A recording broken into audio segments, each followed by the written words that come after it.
Professor Rajnish, can you hear me? Yes, yes. Good afternoon, sir. So can we, welcome you for to the second lecture.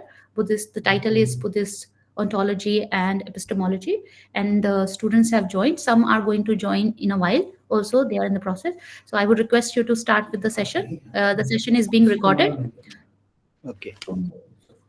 So the is from 2:30 to 4:30, and then we need some time for question answer also, as per your convenience. Can we have break in the middle? Please, sir. Yes. Five Whenever minutes. you feel Just like taking a break, let me know. okay. Okay. So first of all, uh, thank you, namaskar to all of you. And this is the second discussion on Buddhism. And in this session, we are going to broadly talk about Buddhist ontology and epistemology. Okay. Uh, the idea is that finally this discussion should culminate into the literary theory which we are going to discuss. Okay, just to have a kind of background so that we can understand Buddhist literary theory in a proper way. That's why we are discussing. So I'll be skipping a few things which are not that much relevant, or which are in detail. You know, Buddhist ontology is perhaps the most detailed ontology in Indian philosophical systems, most detailed. So it may not be possible to cover everything, but that which is relevant for us, we'll definitely discuss. As you know, that there are four philosophical branches of Buddhist thought, philosophical branches, and this is Vaibhashika, Sautrantika, Yogachara, and Madhyamika. These are the four schools. Okay, and they have their corresponding theoretical positions also. As you know, Vaibhashikas have their philosophical vision and their theoretical formulations known as Sarvasti Vad. Vaibhashik, Vibhasha. It is derived from Vibhasha. Vibhasha was a text, and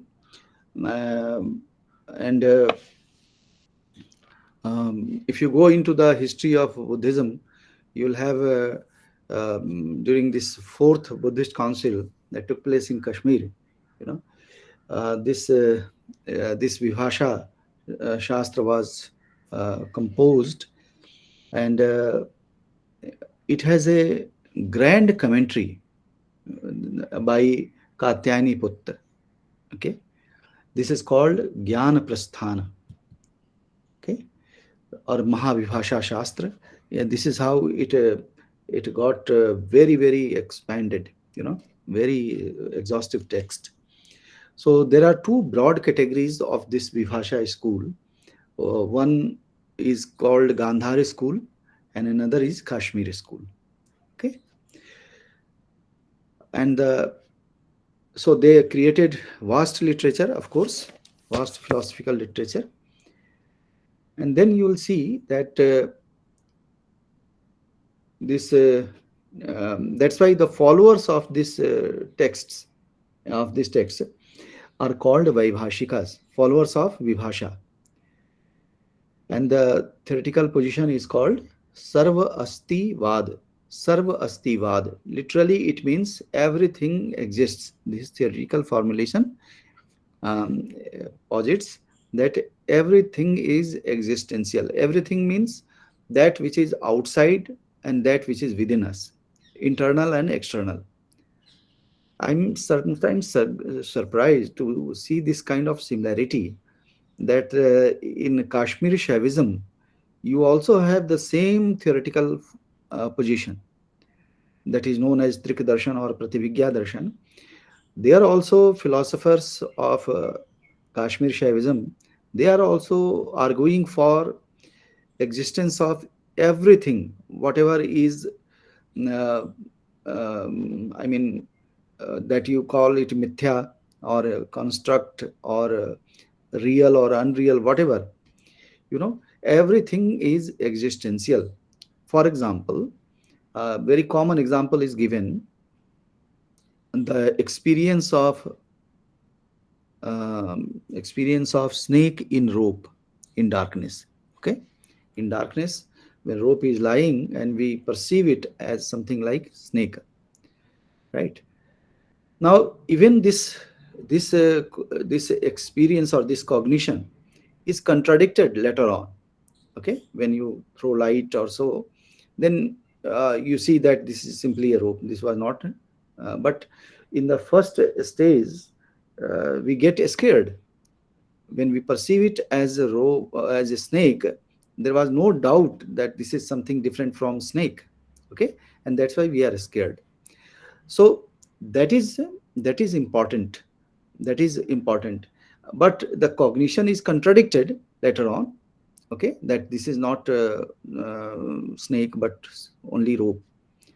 What is important to understand is this, that in both the conditions, you cannot deny the existence. Okay, you cannot deny the existence. You cannot deny the existence of snake, you cannot deny the existence of rope. If you want to deny, you can deny both. Okay, otherwise you cannot say that this one is real and the other one is unreal. These are very important formulations if you want to understand the art experience also later on. Okay, so like Sarvastivadi Vadins, Kashmiri Shaiv philosophers also hold this position, that each and everything, whatever appears to you or me in whatsoever form, is real. Because in any case, we are not going to deny the existence of this cognition. Okay, in a cognition takes one form, cognition take another form, but after all it is cognition. Cognition cannot be denied there. Okay, so this is how this formulation goes on. But there are substantial difference. I'm not saying that Kashmiri Shaivism and Buddhism are same, but again, maybe some of you may get interested in Kashmir Shaivism also. I would like to put a note that those who want to pursue their study in Kashmir Shaivism, which is very, very, I mean, important and a powerful philosophical system, though greatly neglected, uh, two systems need to be studied properly to understand Kashmir Shaivism. One is, of course, Buddhism, and another is philosophy of grammarians, because grammar is also a kind of philosophical system in our culture. I was referring to a text by Sri Madhvacharya yesterday. The text is Sarvadarshan Sangrah. There you will see the 13th chapter is devoted to Panini Darshanam. Panini Darshanam, philosophy of Panini, the great Vaiyakarana, Mahavaiyakarana. I'm sure you are aware of the difference between the meaning of Vyakarana and grammar.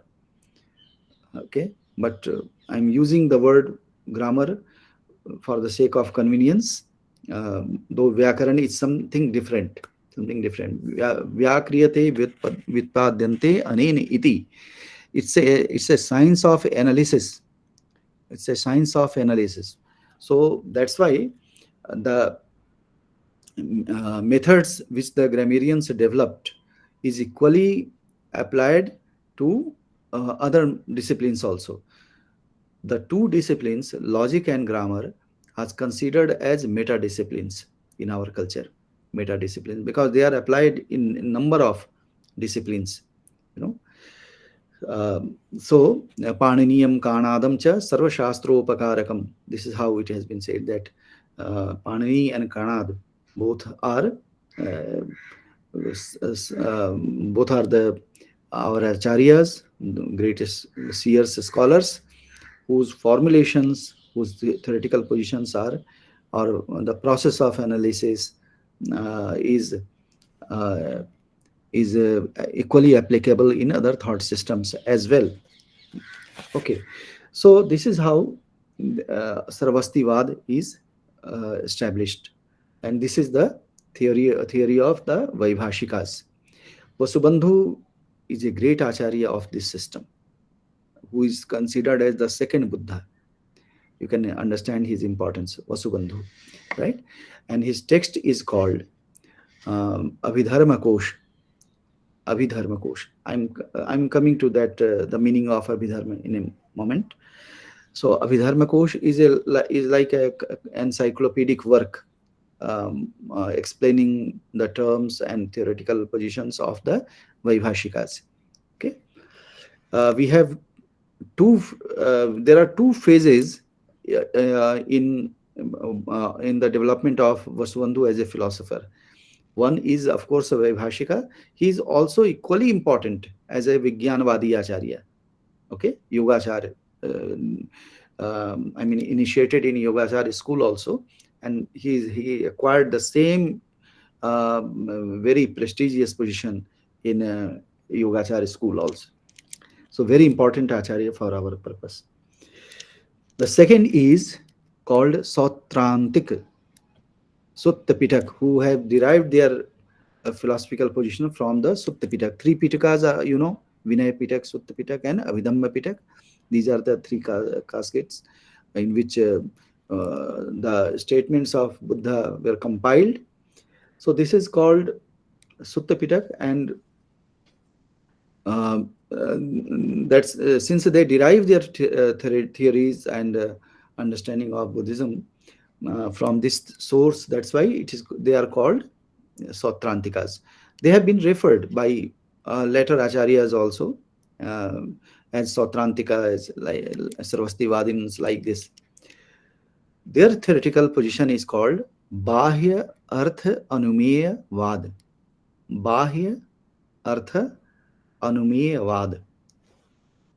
Okay, that external object, though it is there, but it can be known only through inference.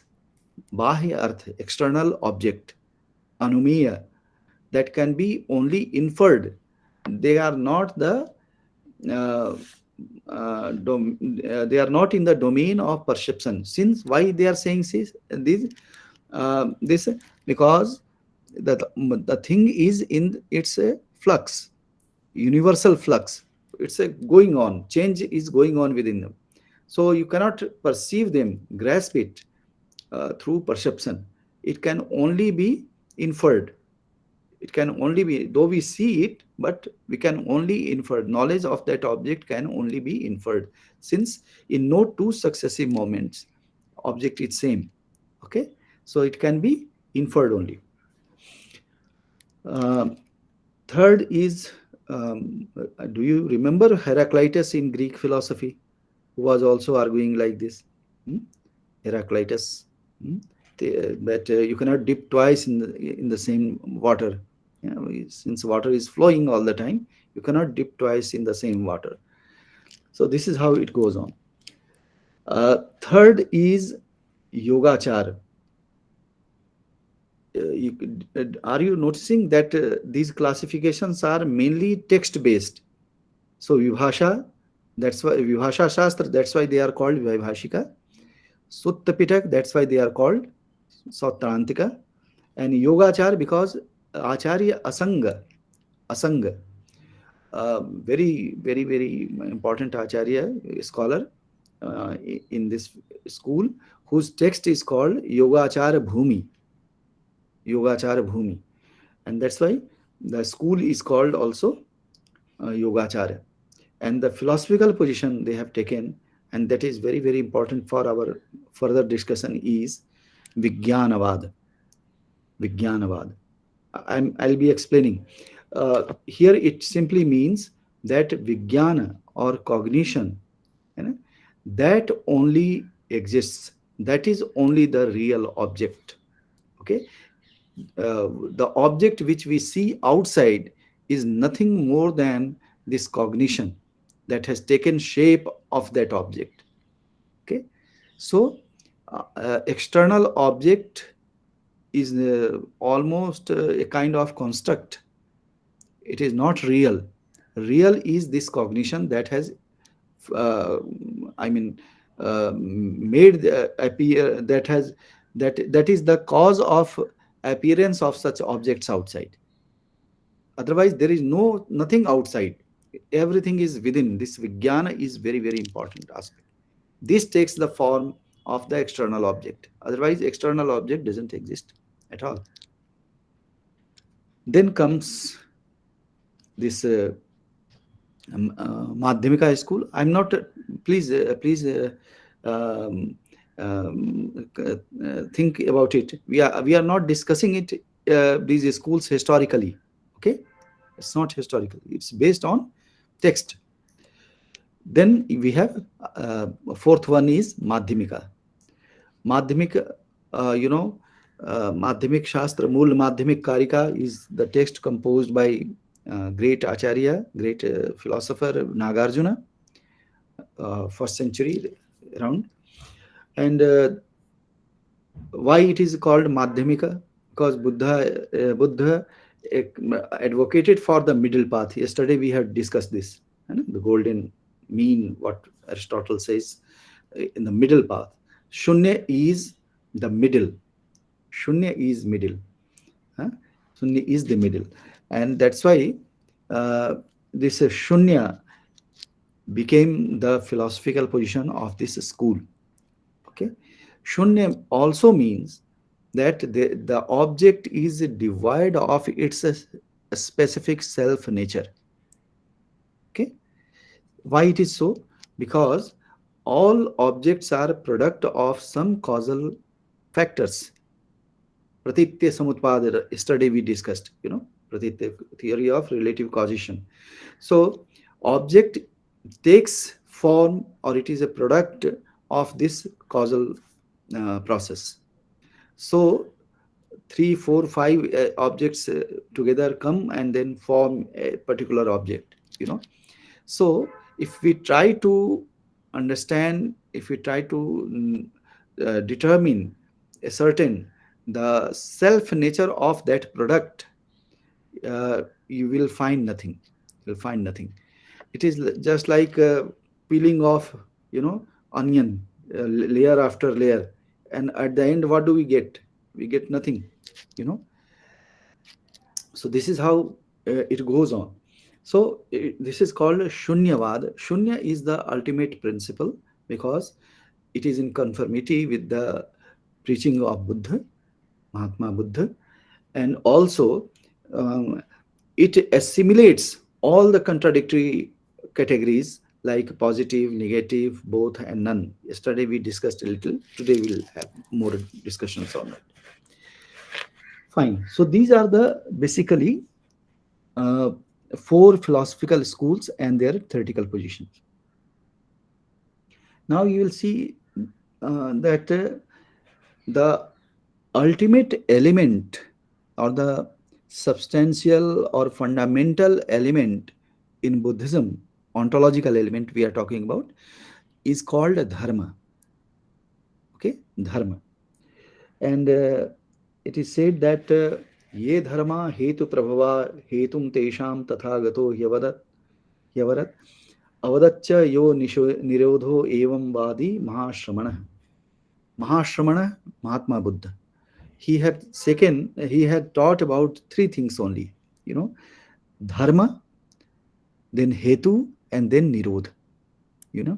So dharmas are Hetu Prabhava. They are product of certain causal factors. Dharmas. And what is Dharma?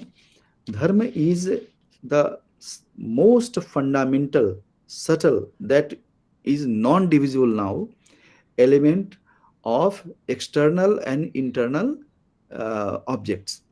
For example, external, you see the physical world around, and internally we have experience like sukh, dukh, etc. Rag, dvesh, we have happiness, we have unhappiness, we have envy, many more things like this which is within us. So that which is the most subtlest element is called, of both internal and external object.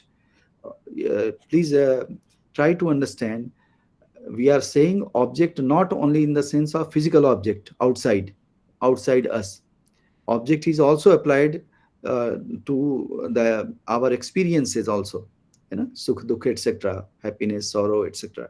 This is also object. So that which is the subtlest element of both external or internal objects is called hetu prabhava, dharma. And these dharmas are caused. There are certain causal factors so that these dharmas manifest, emerge.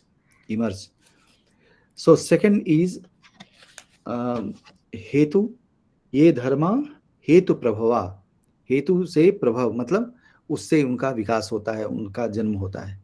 They are born of certain causal factors. These dharmas are born of certain causal factors. हेतु तेषां तथागतो ह्यवरत अवदच्च यो निरोधो एवं वादी महाश्रवण. And then this Mahashraman, Mahatma Buddha has also talked about the cessation of these dharmas. Cessation of these dharmas. Now, once the causal elements are, discarded, then dharmas will not be produced. Okay, dharmas will not be produced. So it is important to understand that dharmas are the most subtle elements of both internal and external objects. They are caused, they are product of certain causal elements. And third, they are kshanik, momentary. They form a continuous flow. So they are kshanik. Now, the object which we see around us is nothing but the conglomeration of these dharmas. Conglomeration of these dharmas. So, certain causal factors work together, and certain such dharmas are joined together, and then the object is constituted or made. Okay, this is how the basic philosophy of momentariness and basic philosophy of causal, causation, theory of causation, that is called pratitya samutpada. This is how it works here. Now you will see that it's a very detailed discussion on ontology so far Vaibhashikas are concerned. In all these schools, 4 schools, Vaibhashik, Sautrantika, Yogachara and Madhyamika, you have very, very detailed analysis of the subtle elements. These are called dharmas. And there,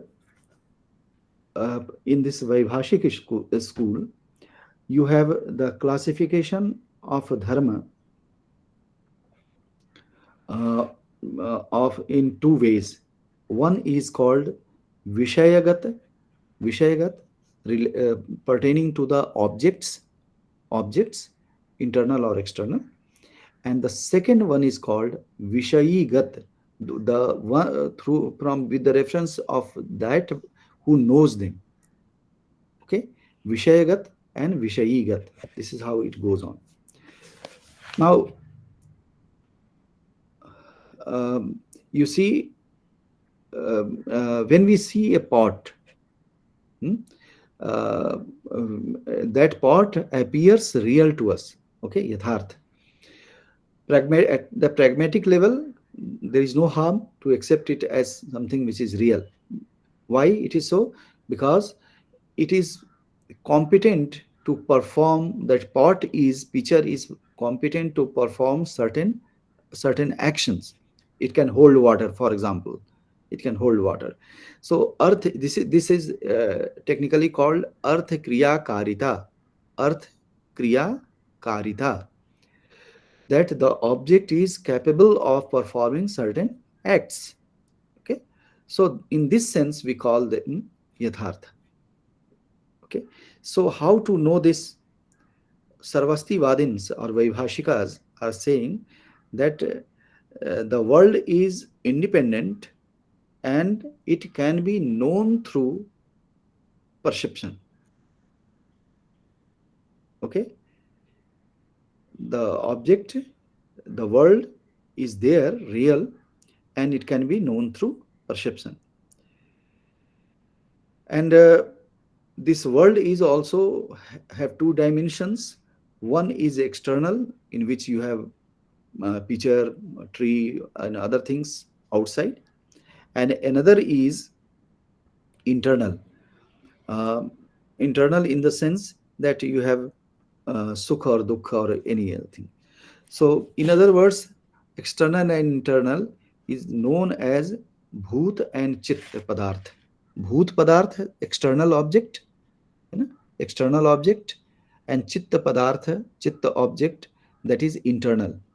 So this is how they categorize. And they are independent of each other. This is the theoretical position. External and internal are, they exist independently. Okay, they exist independently. So both are there. Now, when we come to this classification of Vishayigat, that with reference to the uh, experiencer,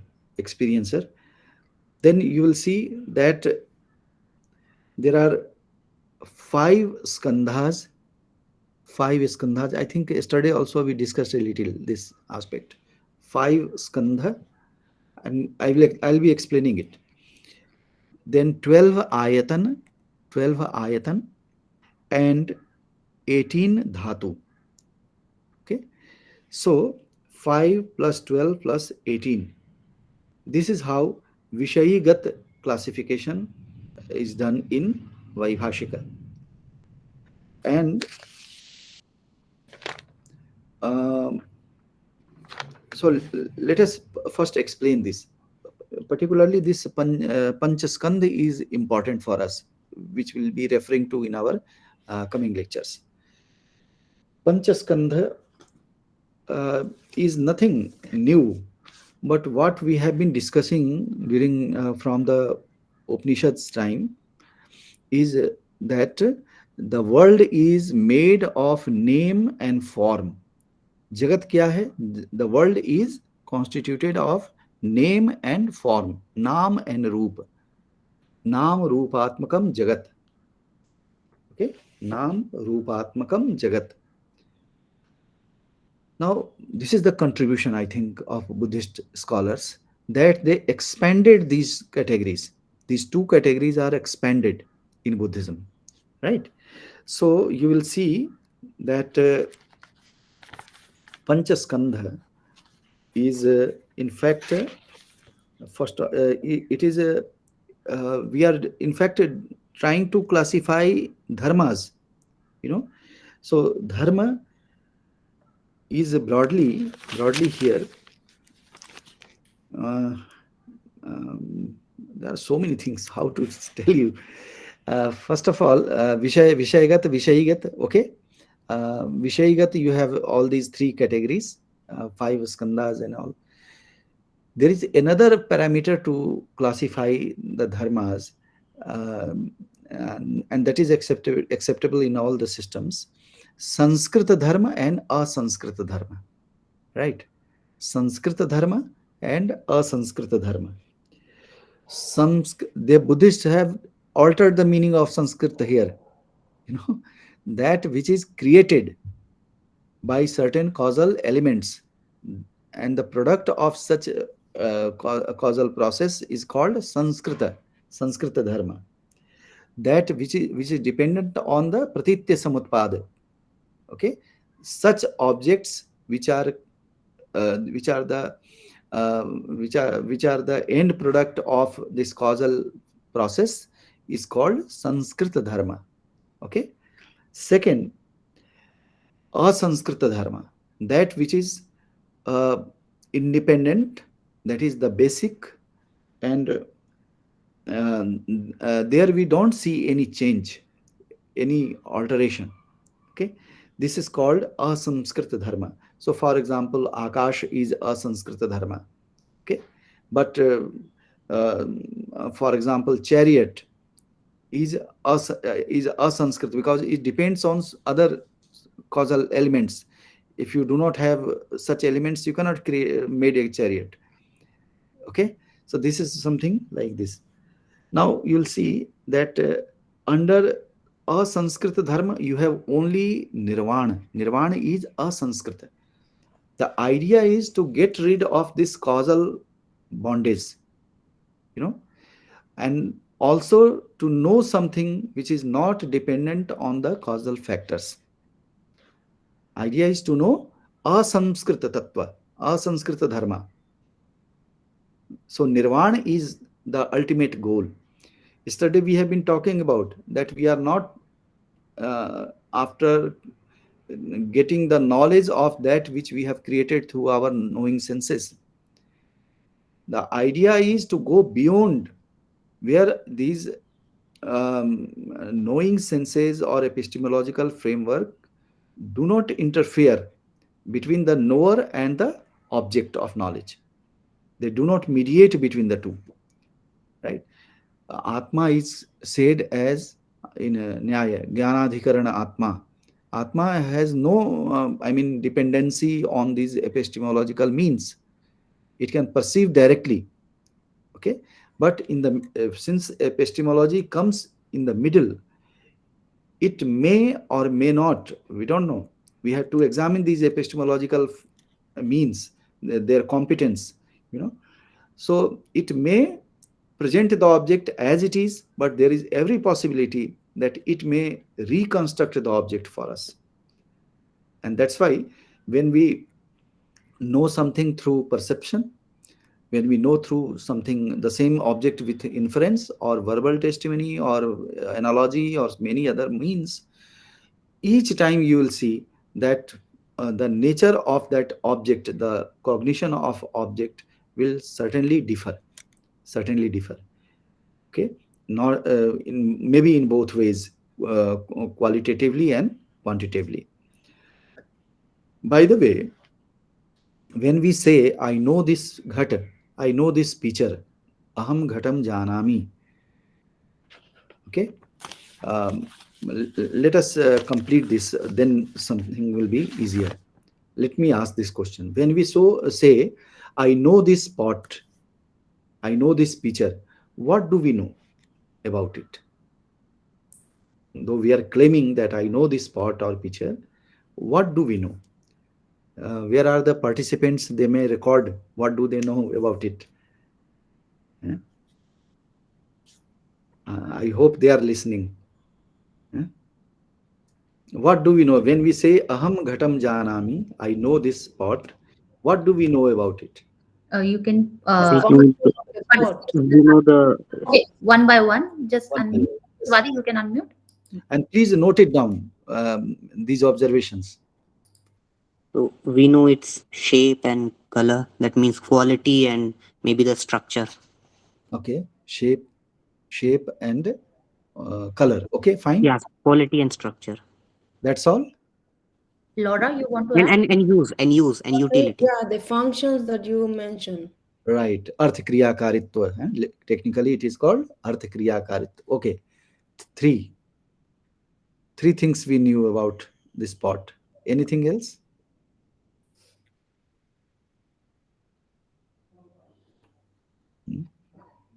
Do we also know the element out of which this pot is created, something like clay or metal or something?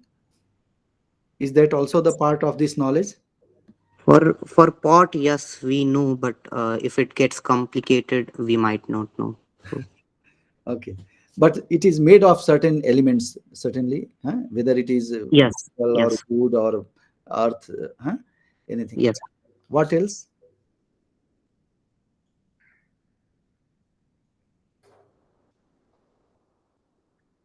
Nobody would permit you if you say only these three things or four things that you know the pot.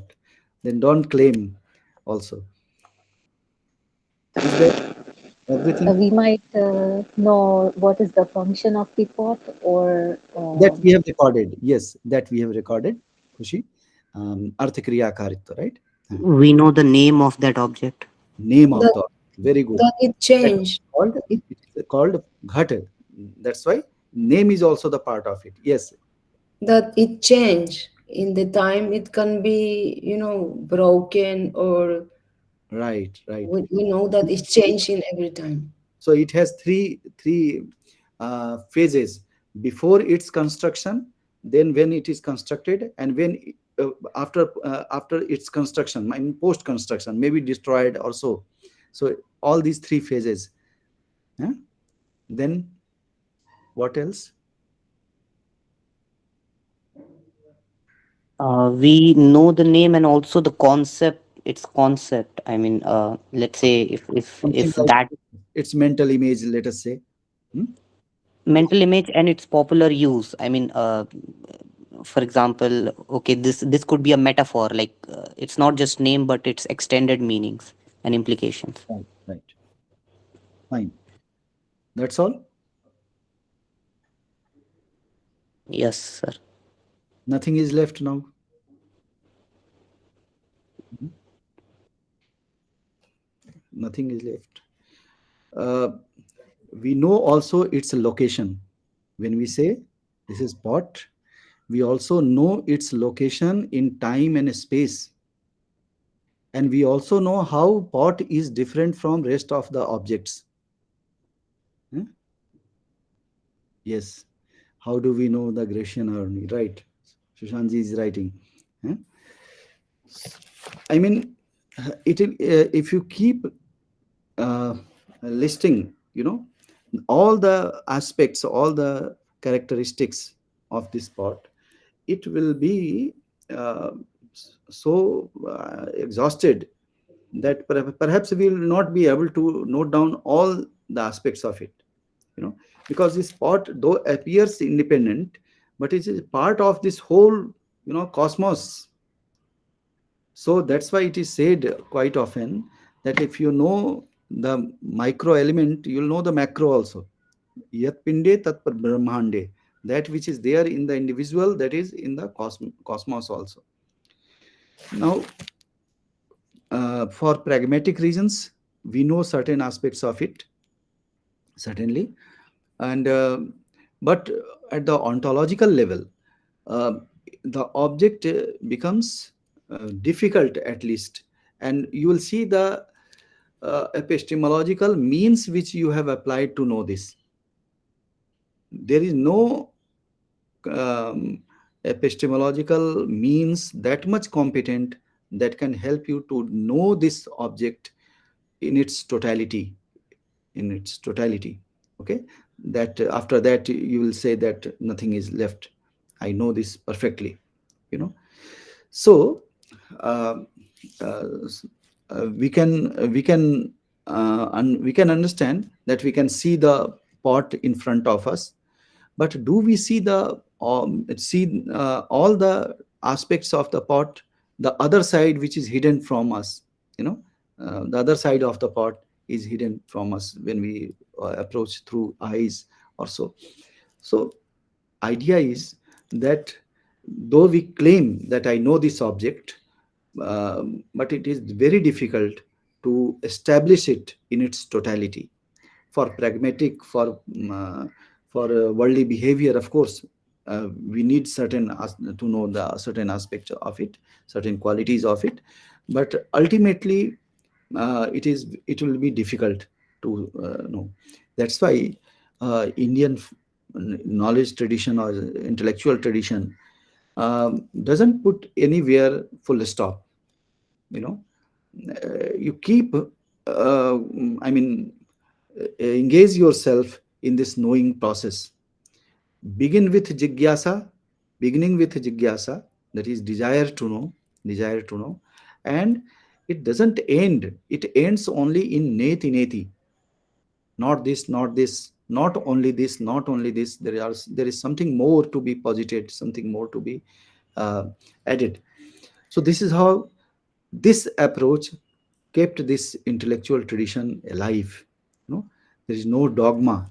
I'm reminded of a Jain Acharya quoted by Haribhadra Suri, who says that Pakshapato na mevire na dveshah kapiladishu Yukti madavachanam yasya tasya karya parigraha. Tasya karya parigraha. That I am not giving favor to Mahavir, because he is a Jain Acharya. So Mahavir, Vardhaman Mahavir.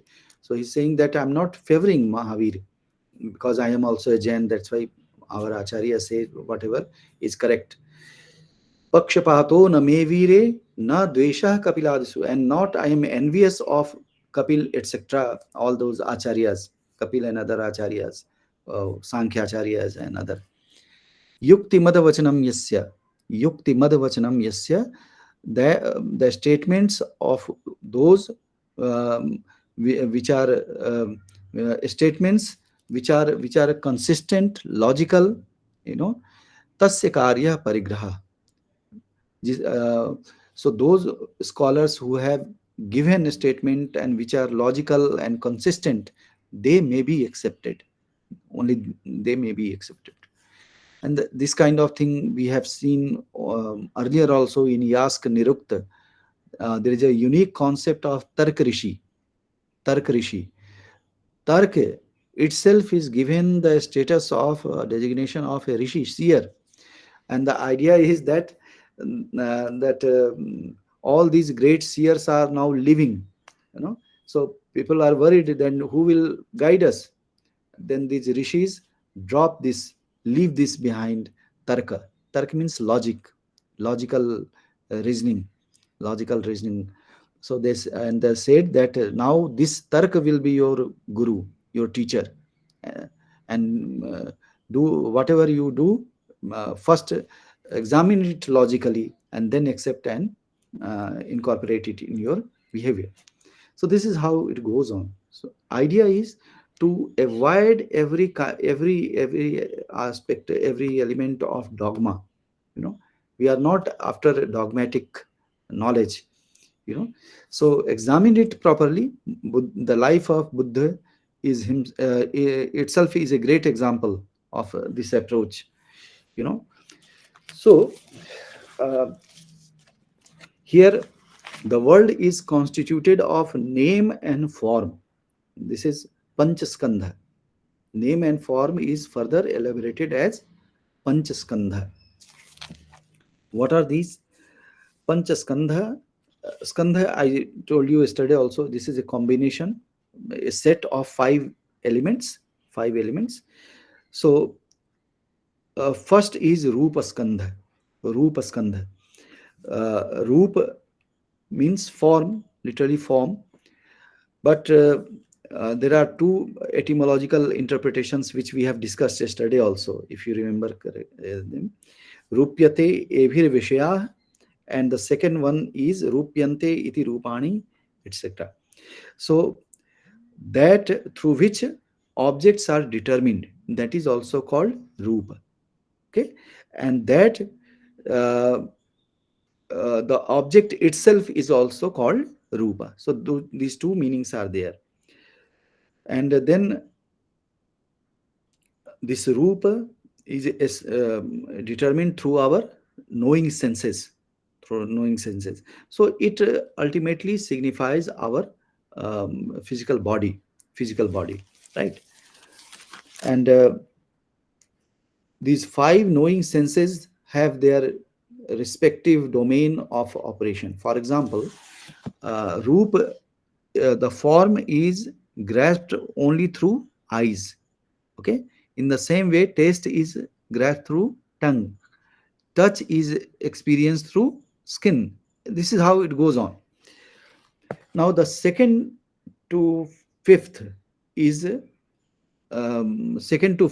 come under the category of Nam. Nam and Roop. So Roop we discussed, and under Nam, see how complicated this notion is. And that's why we'll apply this when we'll discuss theory of language and literature. Under Nam, you have Vijnana Skandha. Vijnana. So, Vijnana is the experience of Rupa, Ras, taste, gandha, smell, etc.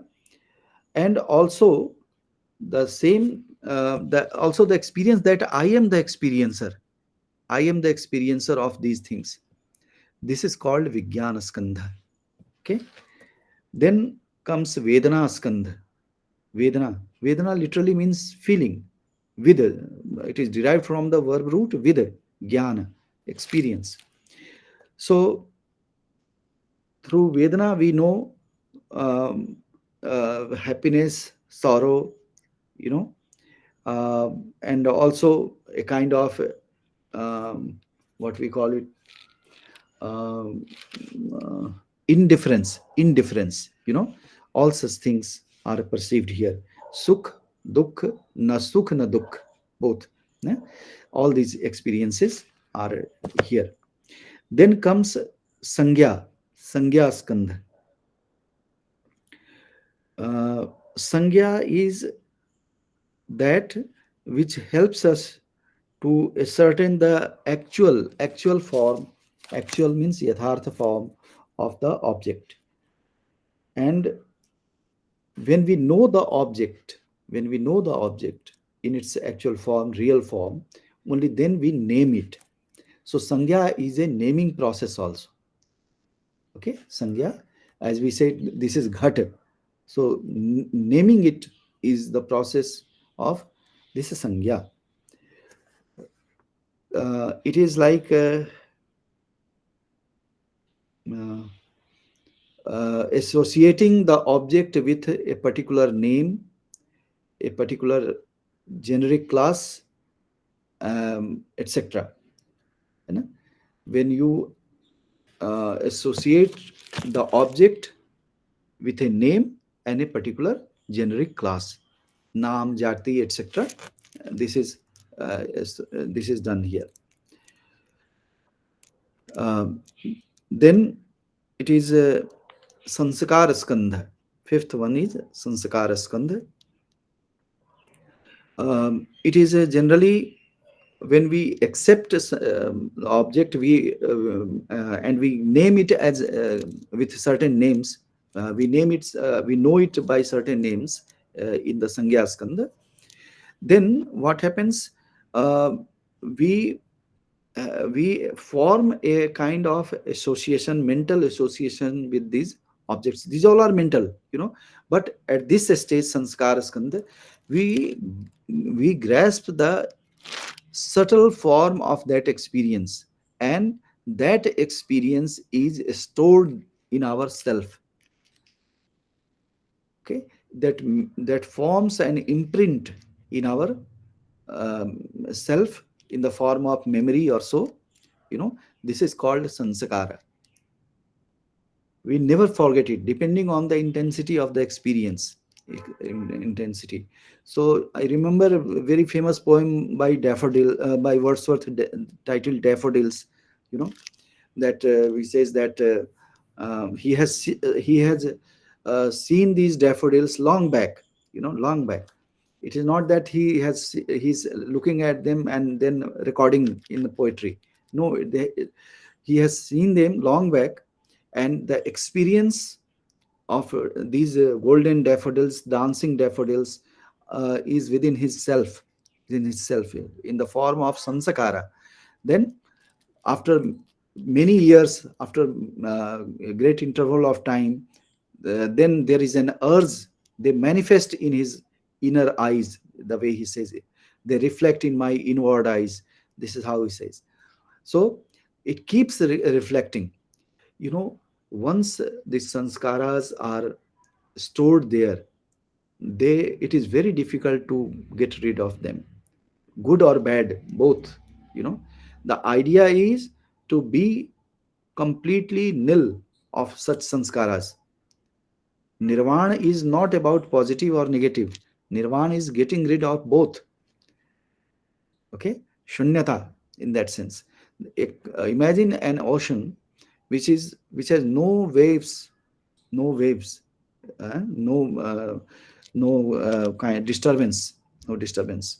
So this kind of you know self is to be achieved, and that's why nirvanam santam. Nirvana is the end of everything, end of this causation process, that end of these dharmas. Dharmas are caused by these certain causal factors. So this is how it goes on. And then you'll see that when we are saying about this the question of Atman, why it is called Atman. Our Bodh darshan is called Anatma darshan. Anatma darshan. I told you yesterday also that Buddhist philosophers accept Atma as the I mean combination of these skandhas, five skandhas, not more than that. Okay. Now, so if the object is made of these five elements, is five skandhas, by this applying the same logic, we can say that this is devoid of its own nature. We can give the name of the set, okay, of this five set, that is Atman. But at the ontological level, transcendental level of the transcendental reality, Atman doesn't Atman cannot be ascertained, cannot be established. And the example is very beautiful given in Milind Payom. Now the text is called The Question of King Menander. Menander, as you know, he was a Bactrian king, 2nd century BC. He met a Buddhist scholar, Acharyas, whose name was Nagsen. So this is a beautiful book. I think everyone should go through it. Wonderful, composed in the form of question and answer. Okay, Milind Payam. So there, this Milinda asks, you said that Atman doesn't exist, and Nagsen says that yes, I did. And then he says that please give me some example that Atman doesn't exist. And then he says that this Nagasen says that, "O king, how did you approach me? How did you come to my hermitage?" He said that I have come by my chariot. So he said that, "Where is your chariot?" He said that it is standing out there. Then he went there, and then he asked, "Where is your chariot?" He says that, "Sir, it is in front of you." Then Nagsen says, "Is this will that you call chariot? Is this horse that you call chariot? Is this structure, wooden structure that you call chariot? Where is the chariot?" And then he realizes that chariot is the name given of these objects together, okay, that perform a certain act. Okay, so but if you dismantle these things to their individual objects, there will be no chariot at all. Okay, this is how they explain the anatma, or the pragmatic existence of Atman only. So we discussed this Panchaskandha. Now there are other elements. I don't want to go in great detail of these things, because there are many ontological elements, around 100 if we go about them. So all are discussed, Panchamahabhut, then their subsequent subtle aspects, so all such things. But definitely we would like to pay attention to the kind of structure, inner or outer. Chitta and Bhut Tattva. Chitta means internal and Bhut means external. These two are how these two are arranged. So first of all, when we say object, we are having both these aspects, internal as well as external, right? You will see that a classification or the enumeration of ontological elements in Sarvastivad is 170. Hmm? So those who want to study in detail, I would request them to go through those basic fundamental texts. And Sarvastivad uh, has a 170. Uh, in fact, initially there was also a difference between Sthavirvad and Sarvastivad. So they have their own way. Later you will see that Sthaviras are accepting 170 and Sarvastivadins are accepting 75, and Yogachar schools are accepting 100 elements. 100 elements. So it is a very detailed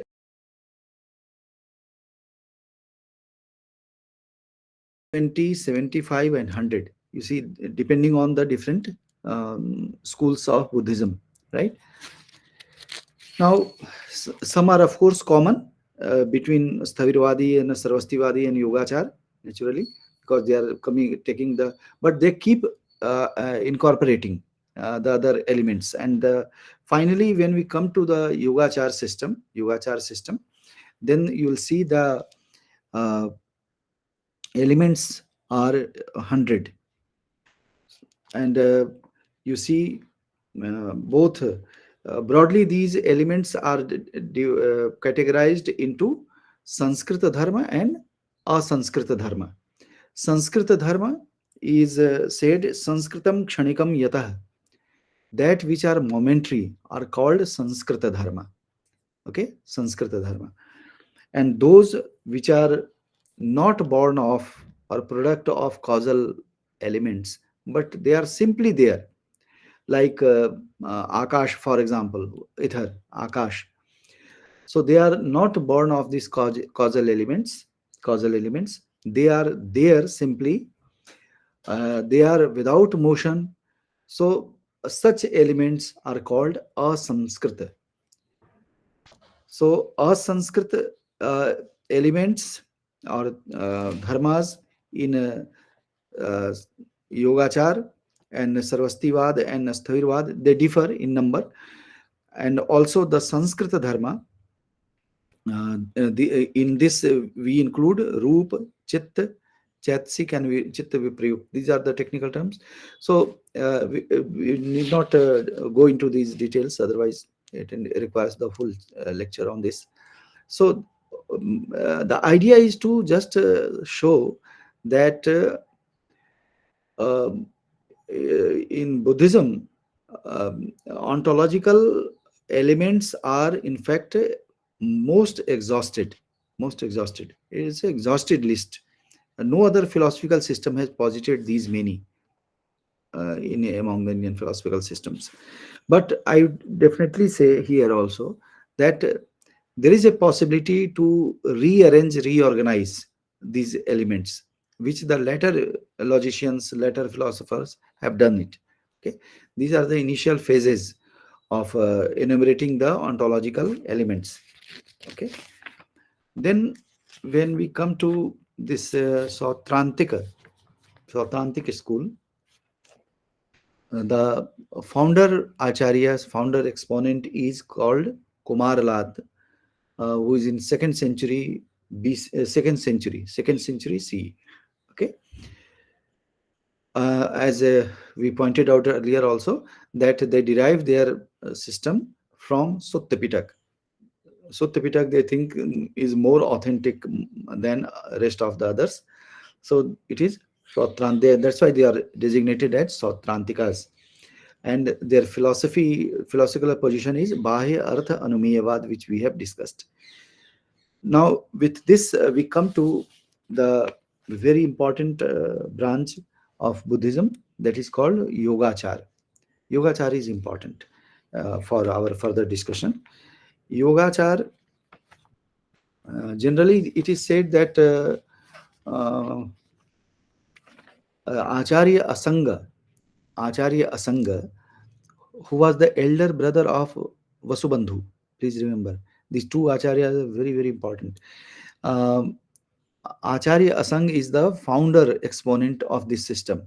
But now recent researches has revealed that it was in fact Maitreyanath, who was a historical person, though we don't know much about him. But Maitreyanath must be the founder and who taught Asangas, Acharya Asanga, this system. The voluminous text which we have on this in this system is called Yogachara Bhumi. Yogachara Bhumi by Asanga. It's an excellent text. If you want to study Bodh Yoga and various stages of the Chitta, this text is very, very important.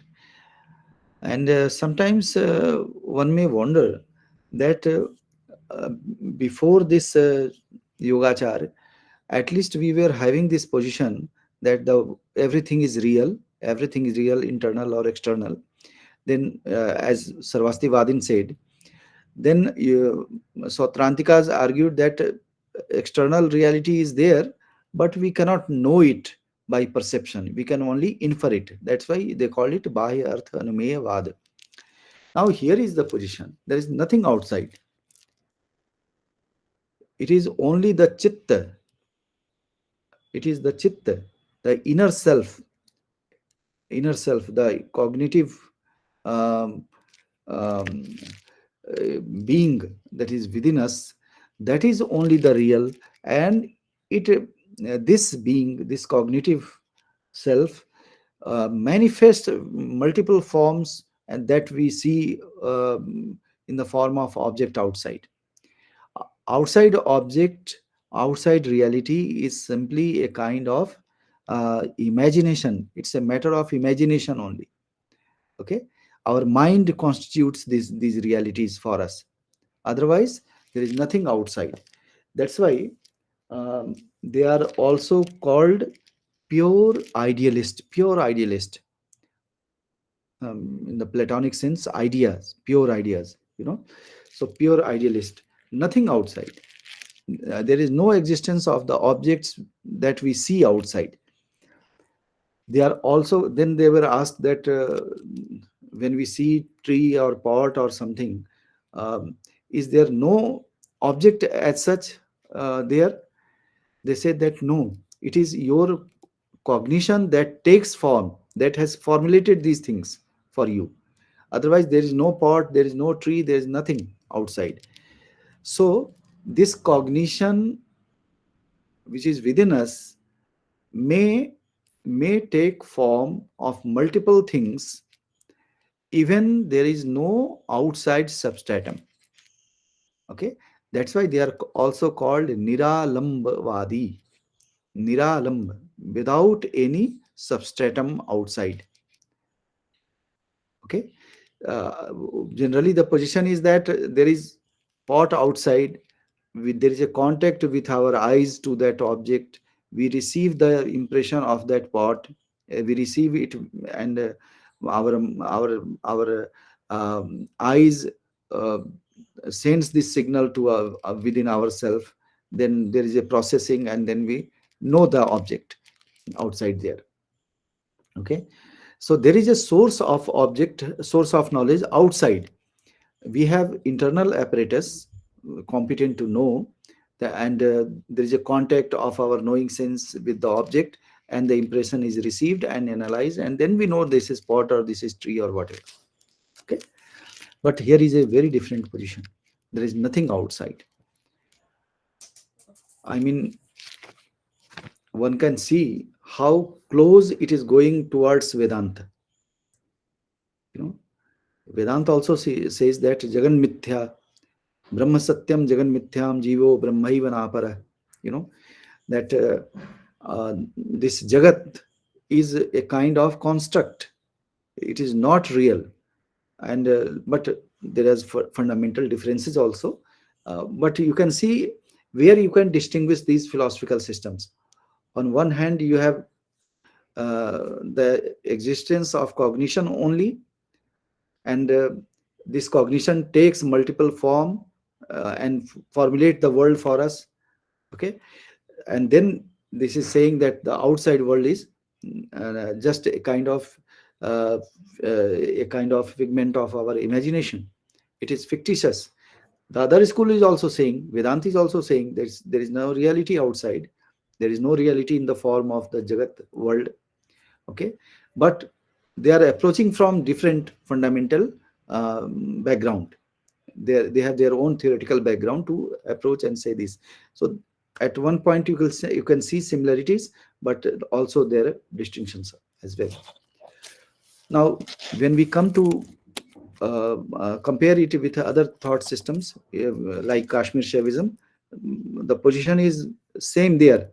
The Kashmiri Shaiv philosophers also say that this is the Chiti or Chit Shakti, the power of the cognition, that is supreme. That is supreme, and it formulates the world for us. But they differ from their differ from Buddhism so far their philosophy of momentariness is concerned. You know, Shai philosophers don't accept this theory of momentariness. So you can see different philosophical system. It is just like the Indian ragas.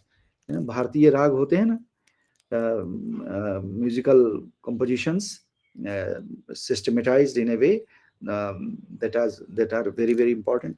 You can see that different ragas are coming together, but they have their own distinctions as well. They appear same, sometimes similar. It's not same, similar, but there are some fundamental differences also. So this is how it goes on. Now in Yogachara, where you have Vijnana is the only entity, cognition is the only entity. I don't know how to translate it, Vijnana.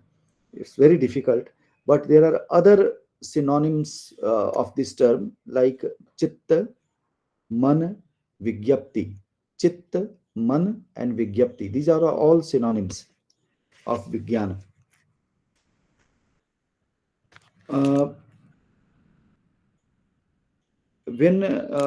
But these terms are used, these synonyms are used by focusing on certain aspect of action of the cognition. You know, for example, when you perform an act of thinking, then it is called chetan, chitta. When you engage in the process of knowing something, it is called mana.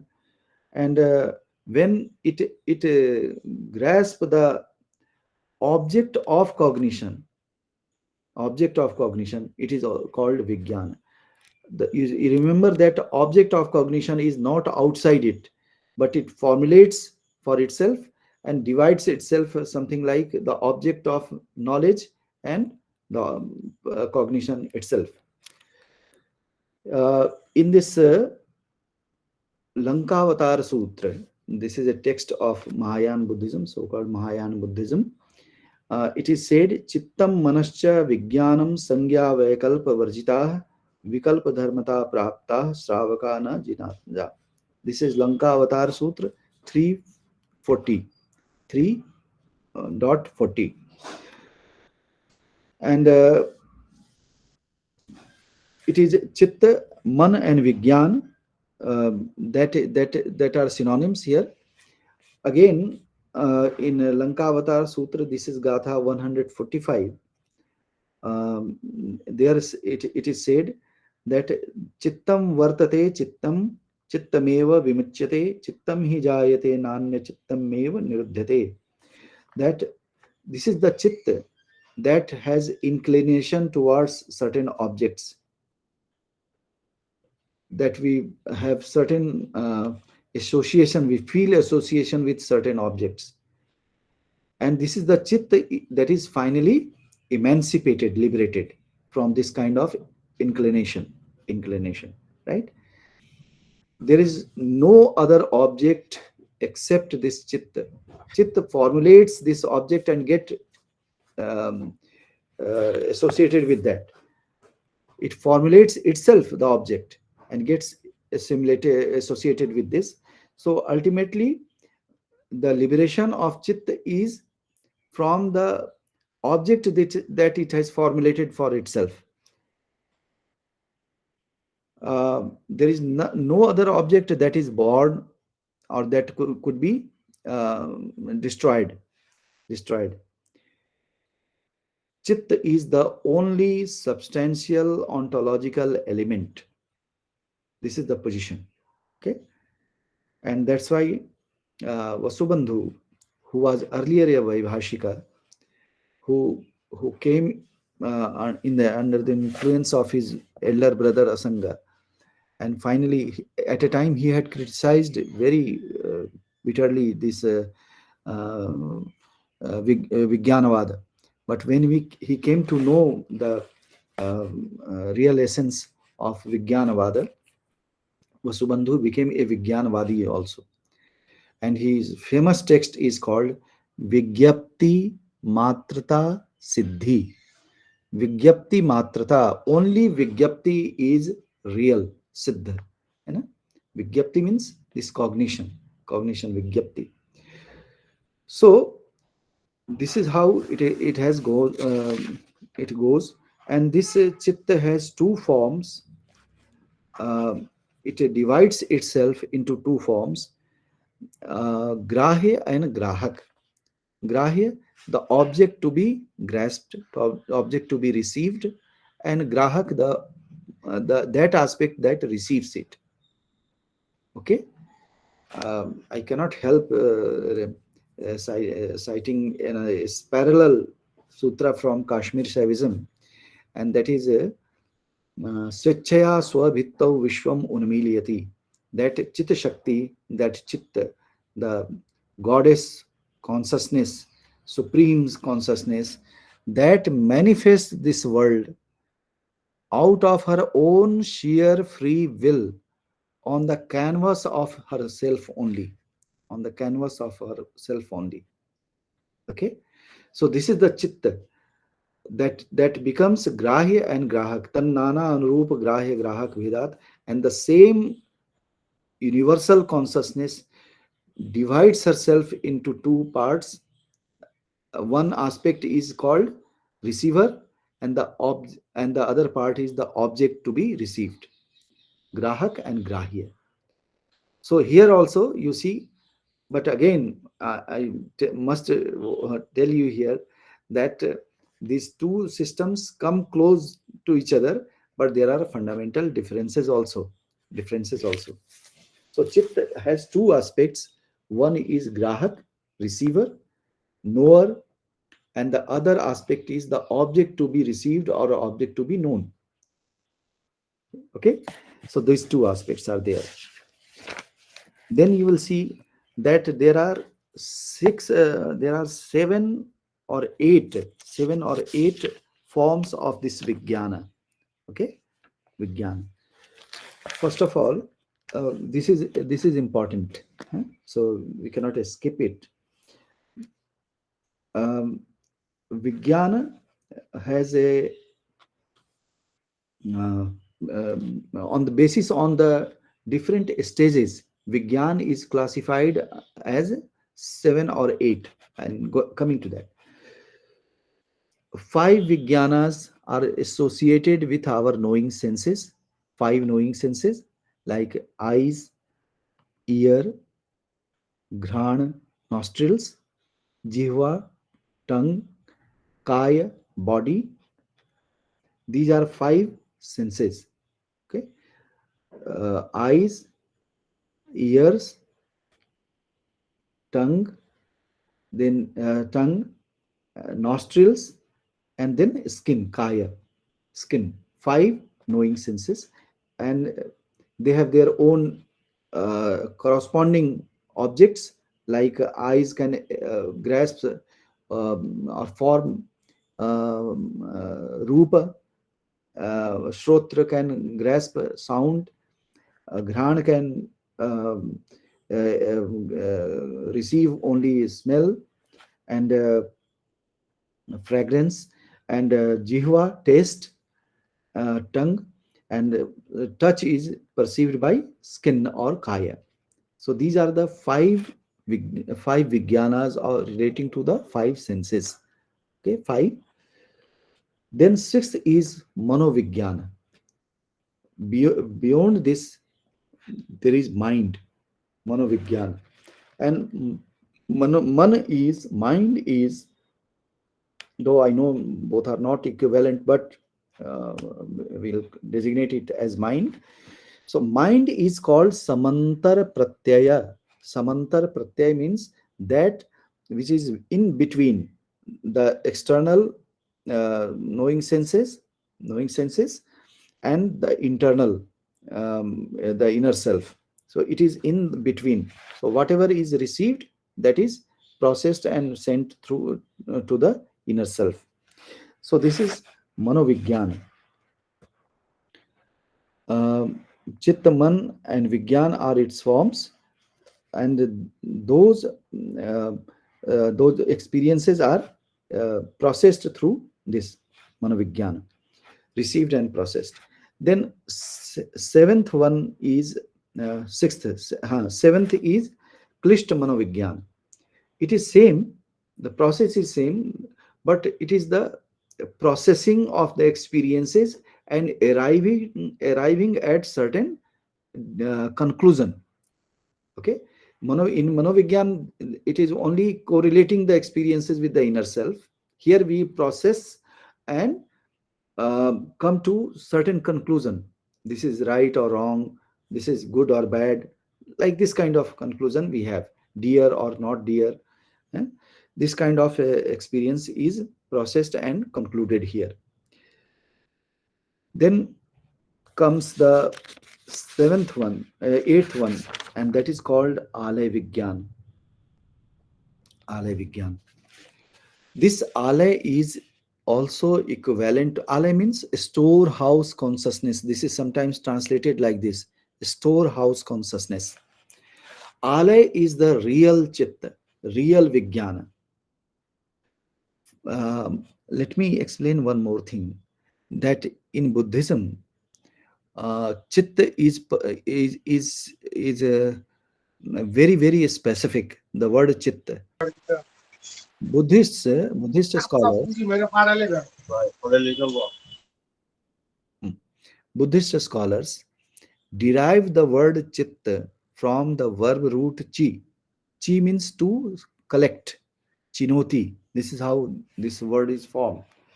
So chitta only selects and collects and stores it in itself. It has no uh, function like the way we see it in other thought system. Chitta is derived from the verb root chit. That means the act of cognition. Here, the chit is simply collect and stores whatever is coming through these six vijnanas, five knowing senses, then mind, and then klishta mind. Klishta mind means that which processes and helps us to arrive at certain conclusion. All these experiences are collected and stored here in this alay vigyan. Alay vigyan. Okay. Earlier we just read a gatha from Lankavatar Sutra, that it is the chitta that is to be liberated, because chitta chitta is deeply associated with the experiences which it stores. Okay, so that association, that causal elements which are there, that need to be set aside. And here it is said that this alay vigyan is very, very important, because all the such experiences, all such impressions are collected here. So because of the act of collecting or selecting, okay, this is called chitta. This is a specific meaning in Buddhism. Okay, this you would not find anywhere in Vedanta or Kashmir Shaivism or any other philosophical system. So it collects and stores it there, and that's why it is called alay vigyan. Sthirmati, one of the later logician, he says that there are three reasons we call it alay. Alay means place. So there is a place, alaya refers to a place where all such experiences are stored. They are stored. They are never given up. I mean, they are there in the subtle form. They are not non-existential. Okay, they are very much there. Second, from this self, the world emerges. The world, this is the substratum of all the earlier 7 Vijnanas. Chitta is the substratum of all the previous Vijnanas. So they emerge out of it. They emerge out of it. So that's why it is also called, since this is the substratum, that's why it is also called alaya. And this Vijnana, alaya Vijnana, is the cause of all the dharmas, all the subtle elements. That's why this is the origin of all the dharmas. That's why it is also called alaya. So 3 meanings are there. There 3 reasons are there why it is called alaya. And then from here you see the manifestation of this world. In fact, this is the alaya that manifests the world within itself. Within itself, there is nothing outside. This is important position. Okay, this is the position of the alaya, but it cannot be compared with Atma the way it is discussed in Vedanta or any other system. Okay, this is the alaya, and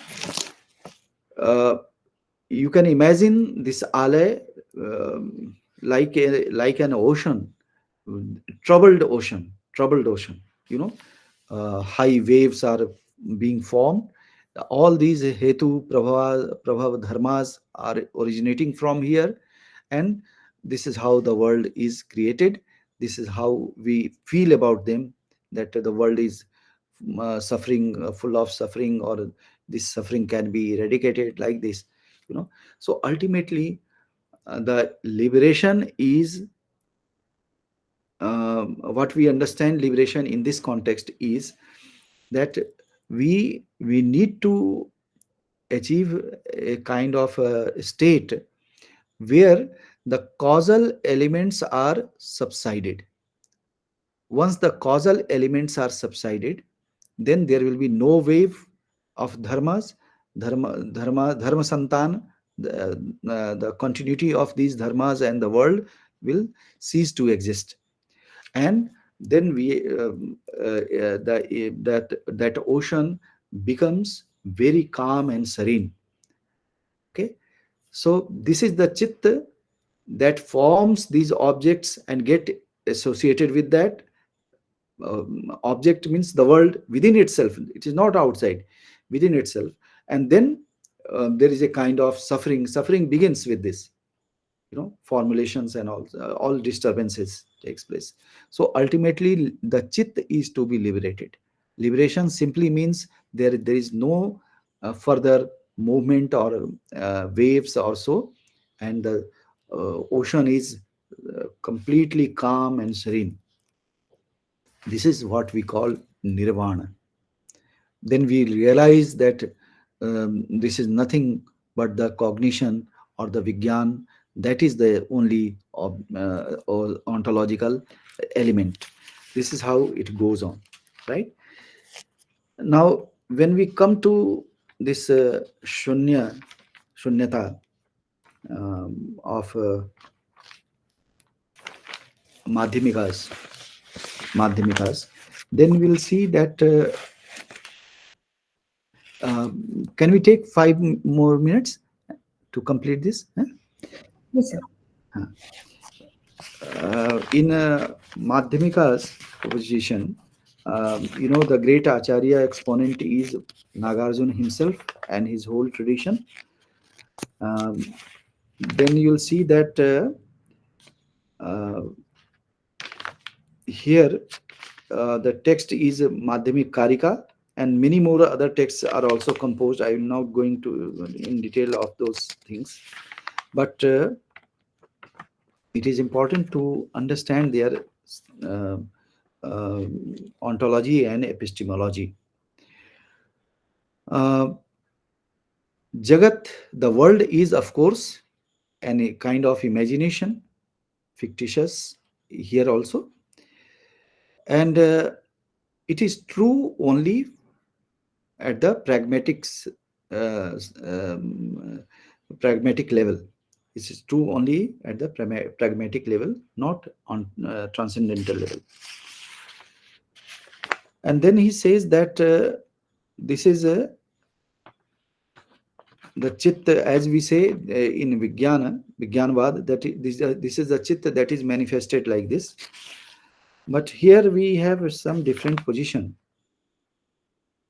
And Nagarjuna, in fact, um, makes it more clear that when we examine this world, since this is a product of this hetu, causal elements, it has no self, no real self in it.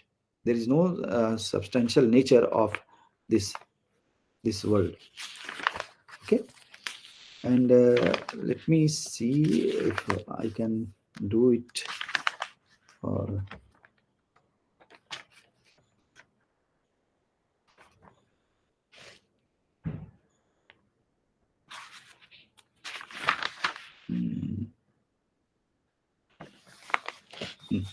he has in fact talked about 10 kinds of shunyata, 10 kind of shunyata.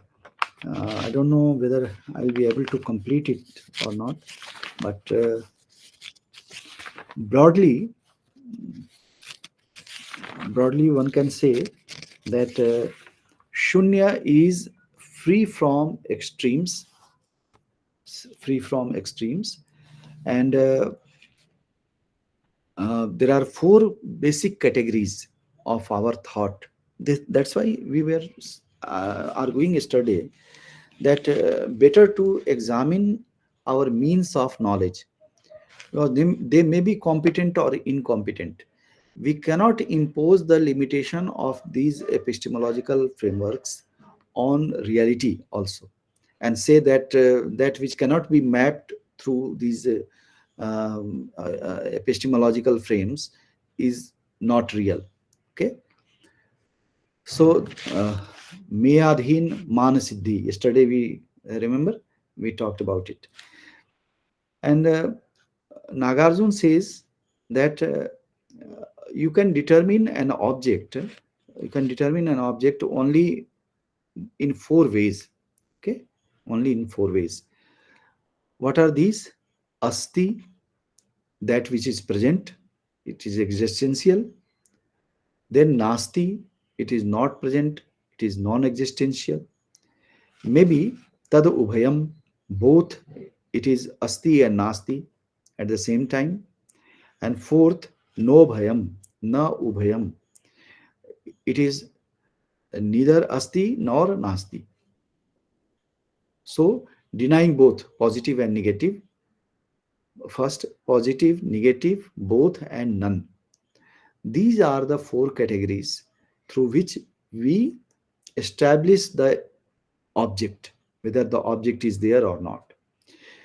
Now, all these 4 categories pertain to the worldly objects. Apply them to any worldly objects, you'll find them fitting into the one of them. But the ultimate category is beyond these 4 formulations. In fact, these are the limitations of human mind. Okay, we can think only in these 4 ways. Okay, Asti, Nasti, Tadubhaya, No Bhaya. Okay, these 4 ways. And but we cannot say that reality is not beyond this. This may be our limitation. Okay, as human being, this may be our mind of the human being. The limitation may be ours, but We cannot say reality is also like this. Second thing, we are in fact not knowing reality as it is, but we are structuring it, formulating it through these mental categories. We are formulating this reality. So two things are important to note. One, that reality is beyond these epistemological frames. Second, whatever we have known is structured through these epistemological means. Structured, you know. So the means which we have applied to know reality has structured it or formulated it as per its competence, or as per its domain of or nature of operation. Okay, that's why perception may differ from inference may differ from verbal testimony, like this. So the object may be same, the ultimate reality may be same, but each time it is being formulated. So we are not in a position to know yatharth, the reality as it is, but at all the time while we are incorporating these uh, these epistemological frames, we are structuring it, whereas the goal is to know reality as it is. So Nagarjuna has raised a very valid question, that praman, we call praman, or the means of knowledge, is that which makes knowledge of the unknown object available to us, right? Apurva artha jnanam, है ना? Apurva artha ka jnana, that which we have not known earlier, is known through these pramanas, right? So but here reality is very much out there. Okay, it it it doesn't become non-existential when we do not know it. Okay, it is very much there, and when we know it, there is no increase or decrease in its expansion. So we need to examine our own epistemological framework, to what extent they are competent or incompetent. The idea is, as Nagarjuna, great Acharya, he says that how you are going to determine the competence of these epistemological means. Okay, how do we know that this particular means of knowledge is more competent, or very much competent, that through which everything can be known?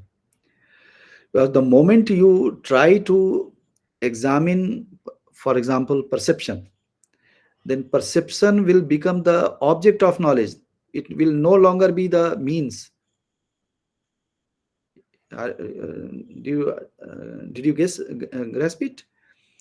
Because it is difficult to examine these pramanas, means of knowledge. Once you decide to examine inference, for example, then the inference will become the object of knowledge. Then the competence of as a means of knowledge, inference cannot be established. Okay, did you get it? When we examine, without examining these means of knowledge, how do we know which one is competent or incompetent? First of all, you know, the moment we are in the process of examining these means of knowledge, how are you going to examine them? Through another means of knowledge. So among these new means of knowledge, one becomes the object and another becomes the mean. In that way, it cannot be examined.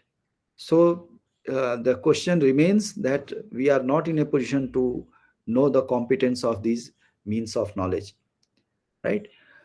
So this is the idea. Now there are two ontological elements. Yesterday we also discussed a little bit of it. Perception and inference are the two means, and two ontological objects, paramartha satya and samvriti satya. And there is called Praman Vyavastha. We talked about yesterday, remember?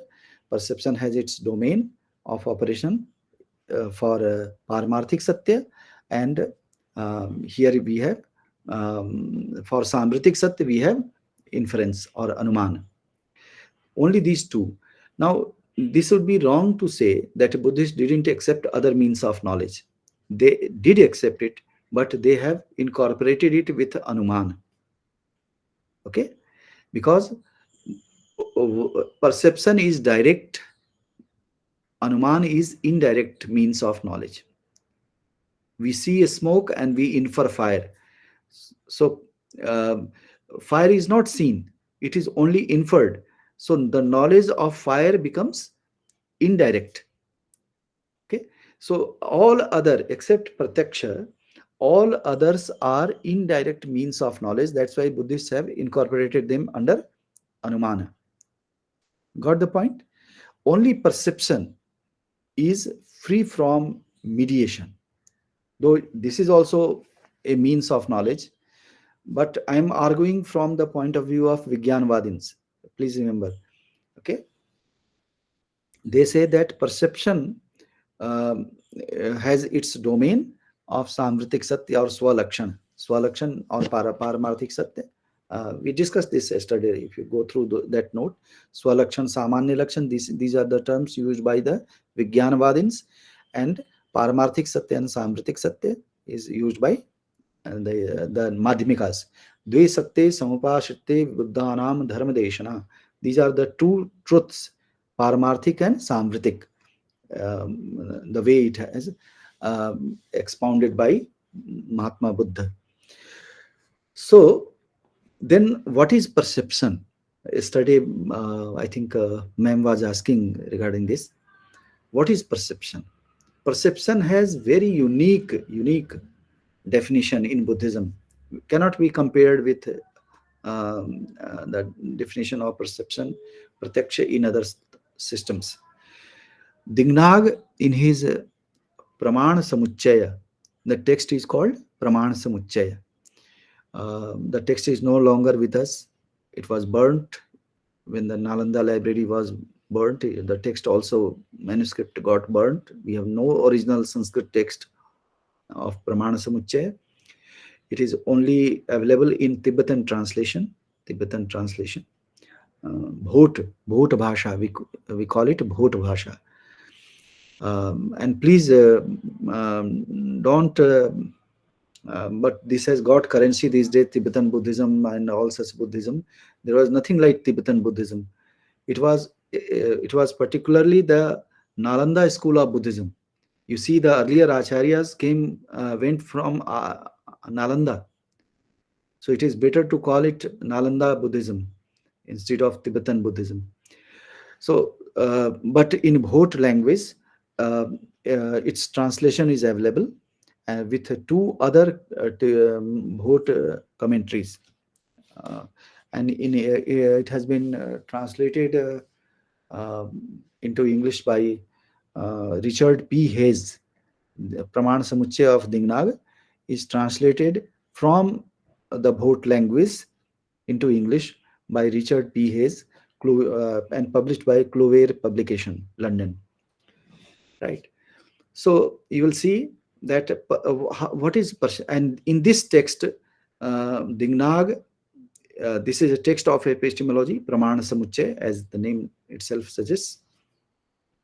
Dingnag says there are 5 chapters, and in the first chapter, perception, he defines this perception, pratyaksha, and he says that pratyaksham kalpana podham nam jatyadi sanyudham. Pratyaksha is devoid of name, class, and all such mental categories, unprocessed by our mind. Okay, so this is the definition. Once you add name and form and other things, you are no longer in the domain of perception.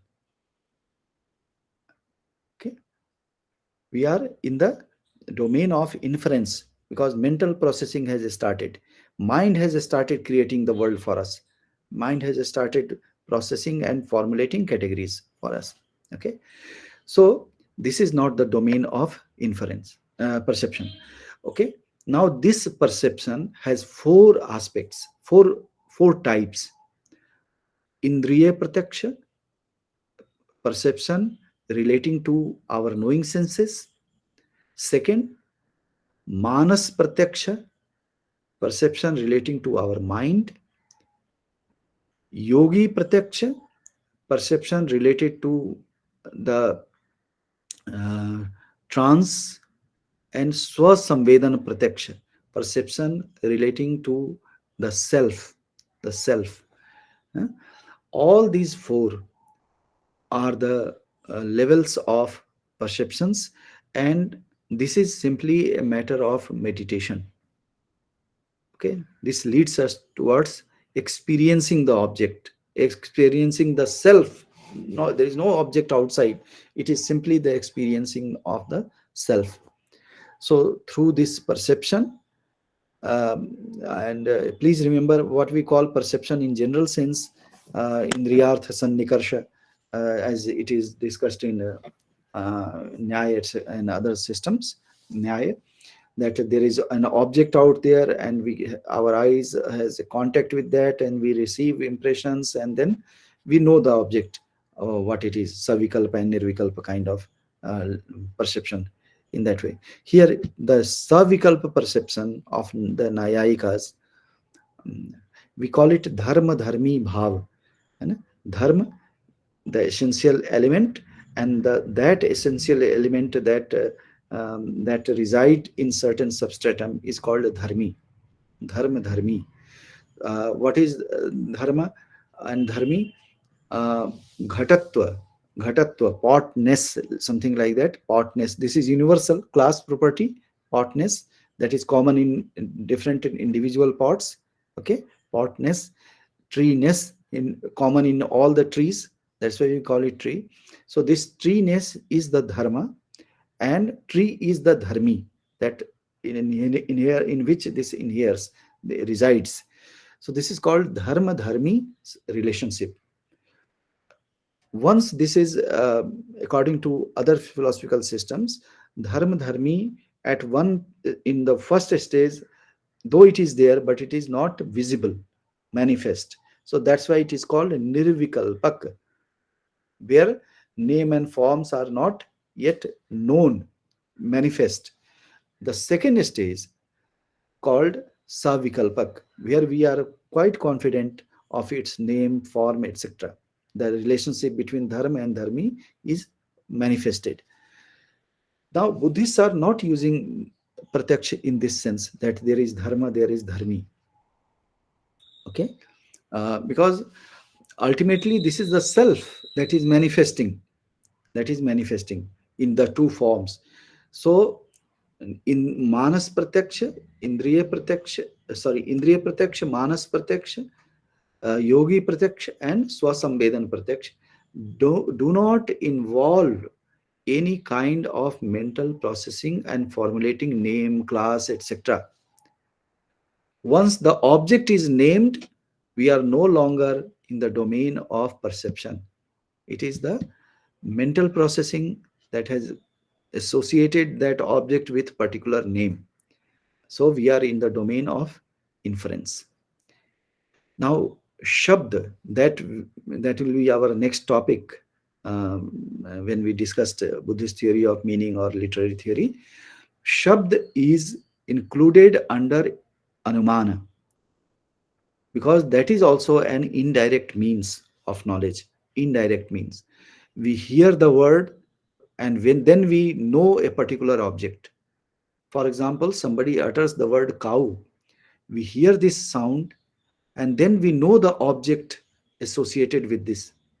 Okay, this is a kind of mental processing. The idea is not to hear only these sounds, but also to reinterpret in the form of a mental image or a kind of object associated with an object. Okay, an object is perceived outside the self sometimes. External object, bhut objects are outside, chitta objects are inside. Okay, So this is how this whole uh, ontology and epistemology is broadly discussed in all these different philosophical branches of Buddhism. I think I should stop here. I can take, if time permits, we can take one or two questions, and then, or we can take up later on when we'll be there in the campus together and in March. Thank you very much, Professor Mishra. I think students would like to ask one or two questions if your time permits. Yeah, please. Okay, so please just raise your hand or unmute yourself and identify yourself and keep your question short. Anybody has any question? Anybody? Any question? There are no questions.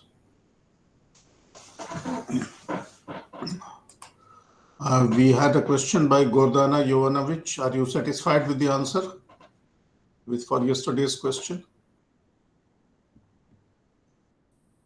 Good afternoon. Actually, I would have many questions, but coming back to the question I raised yesterday regarding perception and inference and their domains, transcendental and immanent reality. As psychologist, I mentioned yesterday that I'm professor of psychology. So having that background or knowledge, psychological knowledge, it is quite puzzling to say that there is a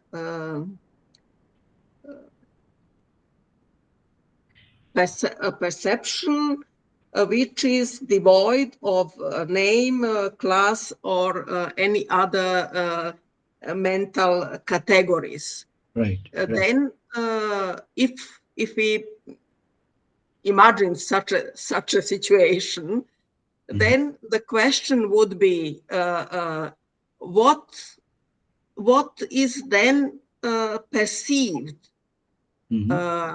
Actually, we need categories, we need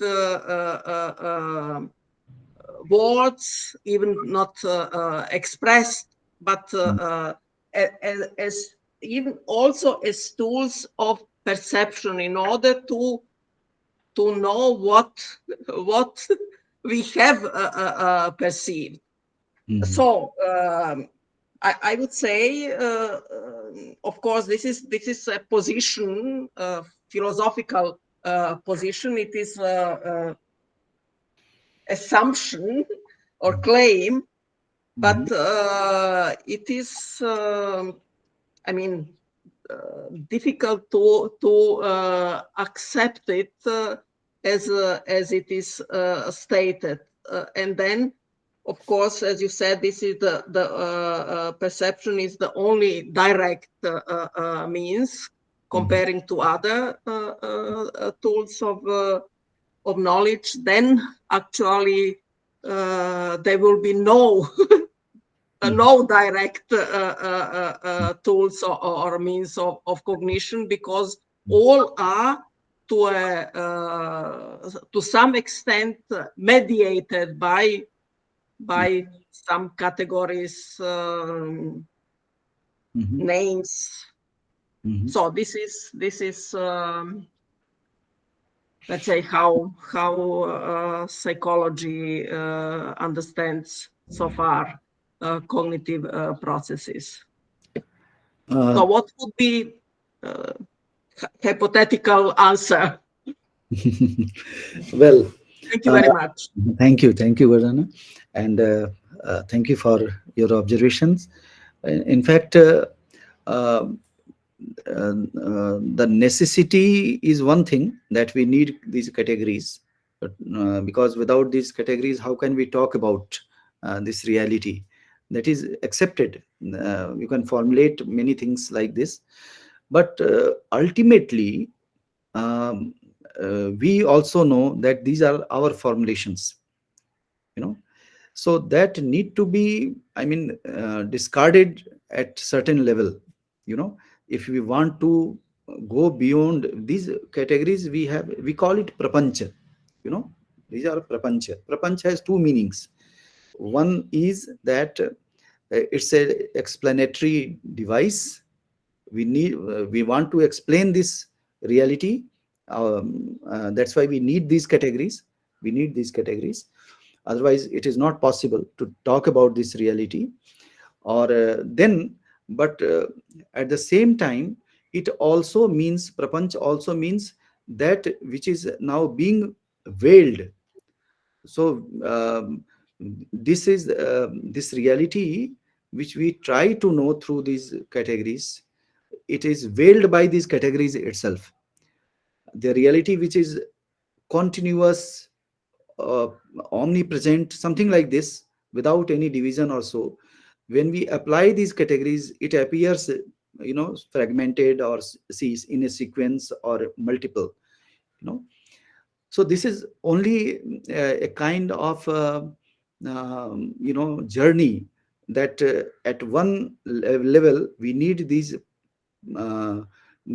categories or these formulations to talk about this reality. But we know for certain that these are the creations which we have imposed on this. So the idea is at another level to get rid of all these such formulations and be one with there. Though that experience may not be explicable, we may not be able to express that, but certainly there is a possibility of experiencing it. Whatever, and that's why Nagarjuna was saying that this mind is equipped only to think in four ways. Asti, nasti, tadubhaya, nobhaya, like this. So there is a way to transcend it, going beyond these formulations, because our mind is not just presenting reality, it is structuring reality for us. Okay, but the goal is to know the real as it is. So this is one of the ways to transcend these categories and see be experiences in Upanishads also. If I am allowed, time permits, there are two kinds of disciplines. This is in Mundak Upanishad, and also in a Chandogya Upanishad, where you have the dialogue between Narad and Sanat Kumar. So, and in Mundak Upanishad, we have a dialogue between Sonak and Angiras. Now, Sonak is the teacher, higher level. Angiras is Sonak is asking Angiras that what is that knowing which everything is known? This is the fundamental question, So Yes. then the answer is given that Dve Vidye Veditavye. There are two disciplines, as stated by this rishi is equally competent, but he's saying that as it is stated by the earlier scholars, earlier exponents, that there are two disciplines worth knowing. What are these? Para and apara. Para vidya and apara vidya. Apara vidya is all these intellectual disciplines, apara vidya. These are important because there we can logically examine everything. We can formulate categories, we can deny these categories, and many more things, debate, discussions, because that is important. Unless our mind is stable after getting proper understanding of all such things, it may not be possible to go beyond it. So one is this intellectual inquiry, intellectual quest, and the next level is where all these discussions, intellectual discussions, becomes the object of our experience also. We can very well say the world is one, there is no difference, but experiencing it is a different thing. At the experiential level, that is the goal, and that is called paravidya. Similarly, in Chandogya Upanishad, where the dialogue is between Narad and Sanat Kumar, Narad is saying, I have studied all the knowledge disciplines, and I have heard that the person who knew all these disciplines, knowledge disciplines, is free from suffering. But I am still there. I am still having suffering. I have not overcome it. So now tell me what to do. Then there is again a very important distinction is made. Sanat Kumar says that you have known these disciplines only by words. Okay, you have not experienced them. You have not experienced them. So that is another aspect. So mantravetta, atmavetta, these are the two kinds of levels. Mantravetta, when we know the disciplines by its logical argument or so. Another is to go beyond this. So that is the real aspect, real thing, which is the goal. That is the quest of the self. In this way we proceed. So it is true that ultimately in Buddhism and other systems also, the experience of that reality is inexplicable. Even in art experience also, we feel this. We are no longer in a position to explain it, to say what did we feel at the end of tragedy or at the end of any great play, though we are one with that. But the experience that we get is difficult to explain. To explain that experience, we formulate these categories and so, but we know that it cannot be manifested or explained fully. So this is the issue only. One, we can reflect it later on also. So this is the hypothetical answer, as you said. Thank you very much. Thank you. If I may add just one sentence to continue. Of course, even the very construction inexplicability is again a mental construction. So actually, I would say we cannot exit that, how to say, aporias. I mean, these are probably limits of Yes. Human beings as knowers. Yes. Reality is not dependent on us only. No?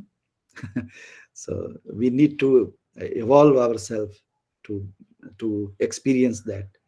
That's the idea. Thank you very much, Gordana. Thank you indeed. Anyone else has a question? Maybe I have. See, Please. just now Gordana used a word, aporia, in that context. Mm-hmm. So, of course, since you have touched upon this, was the idea behind your lectures, that it is not only Buddhism, but how it comes in the entire tradition and comparing with other systems, parallel systems, or rather the systems which contribute together, because it is all in togetherness. They are not in competition, but they are in togetherness that they have evolved the ideas. Do we have any such word like aporia in our context? Or is it part of the formulation of the logic? I don't think there is any equivalent of this. I don't think so.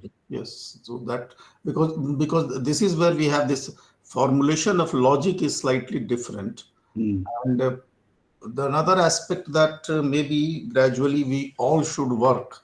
Especially Gordana is invited. I mean, she's a great scholar. Yeah. So maybe in the Prague school also you have an influence of, or rather an interaction with these ideas that we are discussing here. Of course, structuralism is directly related to this. That has been studied.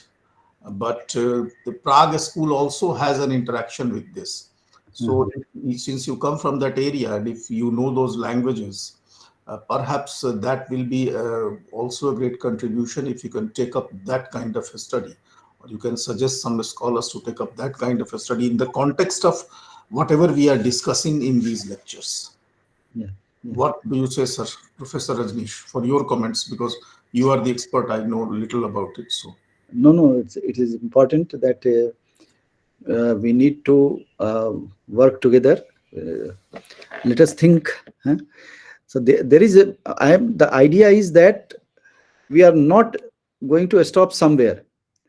That since our epistemology doesn't permit, uh, and whatever is available within the epistemological framework is the only real, okay, because that will something like putting full stop to this whole knowledge process or experiencing that. So that's why the ultimate word is neti neti. So we continue with this. You may experience it, you may not be able to say it, okay, that is another thing. But mantra drashta, this is the idea that let us see as it is, let us know that object as it is, don't construct it. No, construction is required at one level, of course. Only this is like these are like steps we move towards. This is what we call adhyarop apavad vidhi. Adhyarop, we impose certain things and then we take them out. So whatever remains is self-established in that way. This is a process of doing things. So we can make rich formulations, impose it, of course, and then uh, try to capture as much as we can. But ultimately, this has to be uh, renounced. That is not taking us anywhere. But formulations are not,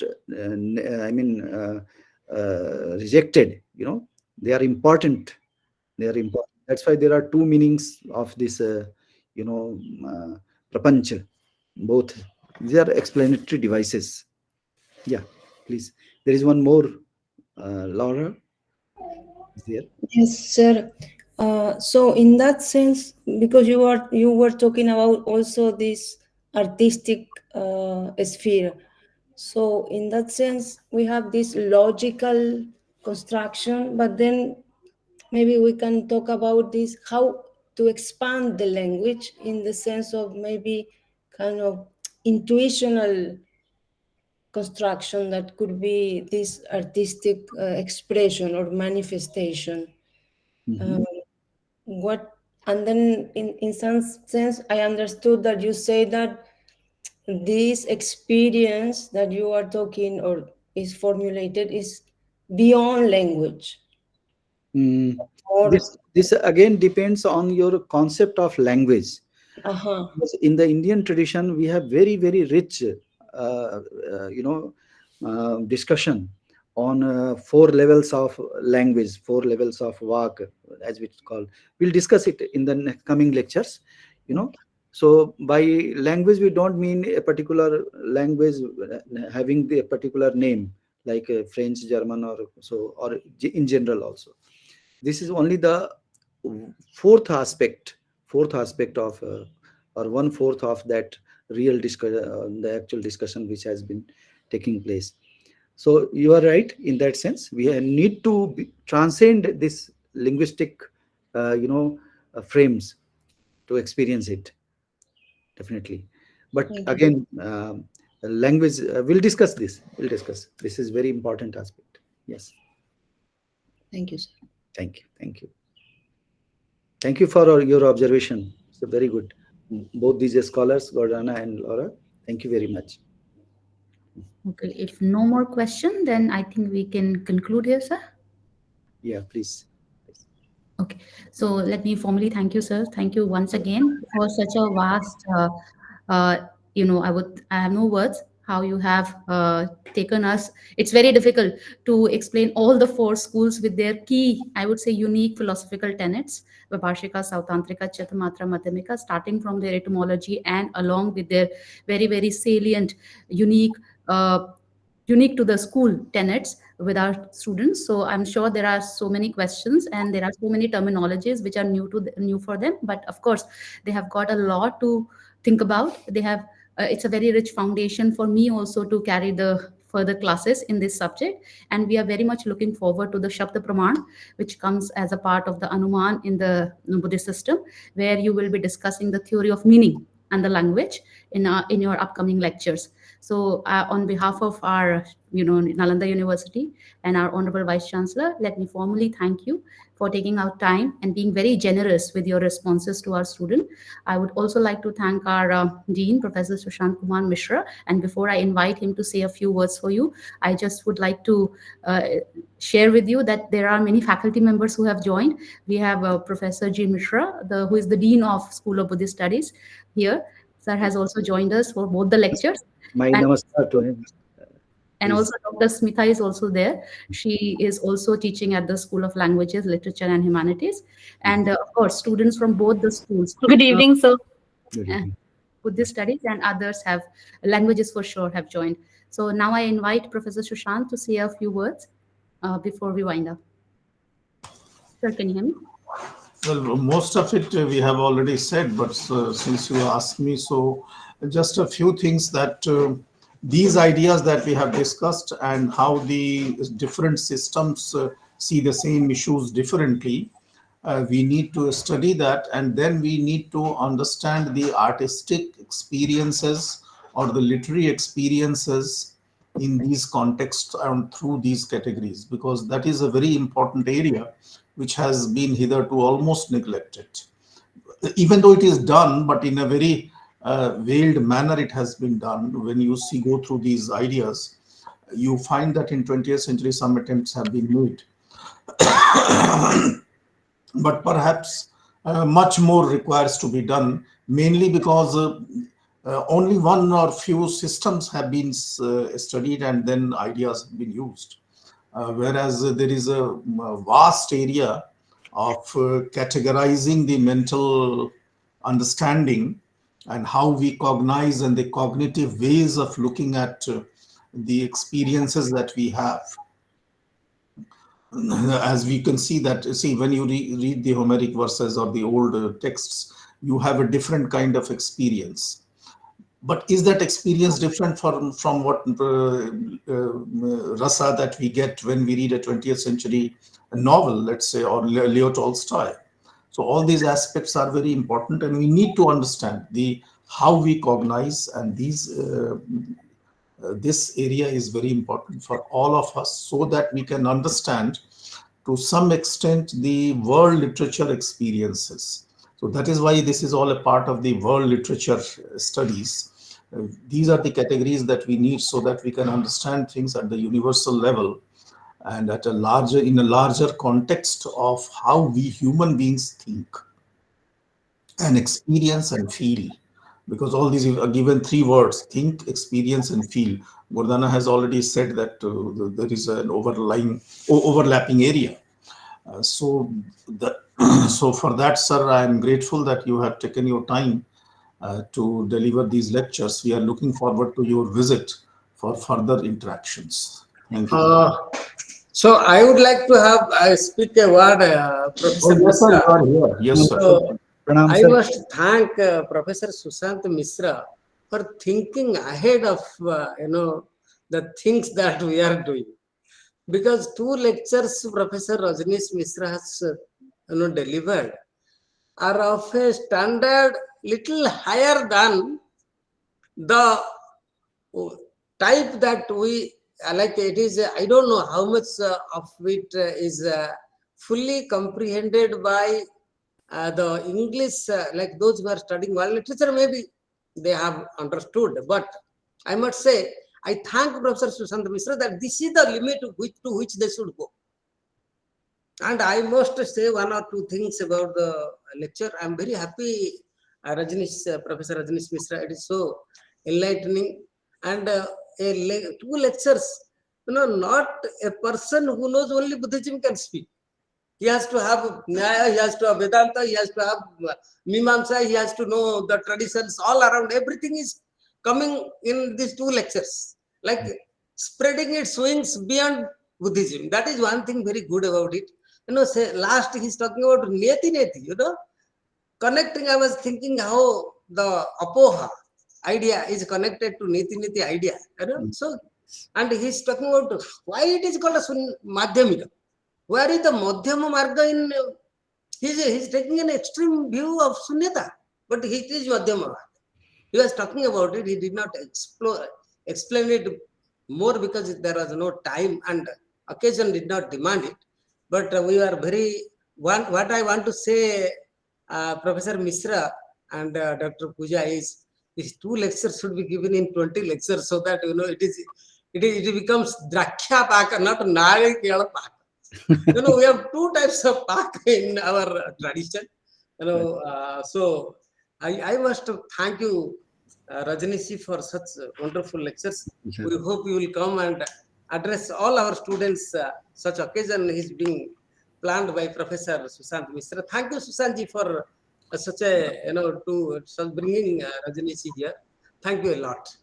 Thank you, sir. Since you said it, sir, the 20 lectures, in fact, we are presently offering 3 courses, which are actually 1 course. They are not okay. It's actually 1 course. But due to the university format, we have to present it as 3 courses. Right. This is the idea, and gradually someday something will happen. So we are trying to show the seeds which will follow this principle of neti neti, because as Dr. Rajnish will say that the tree is in the seed itself. So the seed and the tree, and then the further seed and continuation will be there. So let us see how we can proceed further. And thank you for one word, Professor Sushant Mishra, a slice of Mithila scholarship, where everything is coming together in one basket. Ratnakirti is Apohasiddhi. Everything he brings. Yes. Good. Like we must have interaction right in front physically. This is not happening. Upanishad must come. Thank you. Yes, sir. Yes. Thank you, sir. That will happen, sir. Thank you so much, sir. Thank you so much. It will happen, Thank you, Professor Mishra. Thank you, Professor Kumar Mishra. And Professor, finally, to our speaker, Madhyamika. And as both the deans have already mentioned, and something very, very special has been introduced by our dean from School of Languages, the course on Buddhist literary theory, all inspired by the writings of Professor Rajnish Mishra and many others.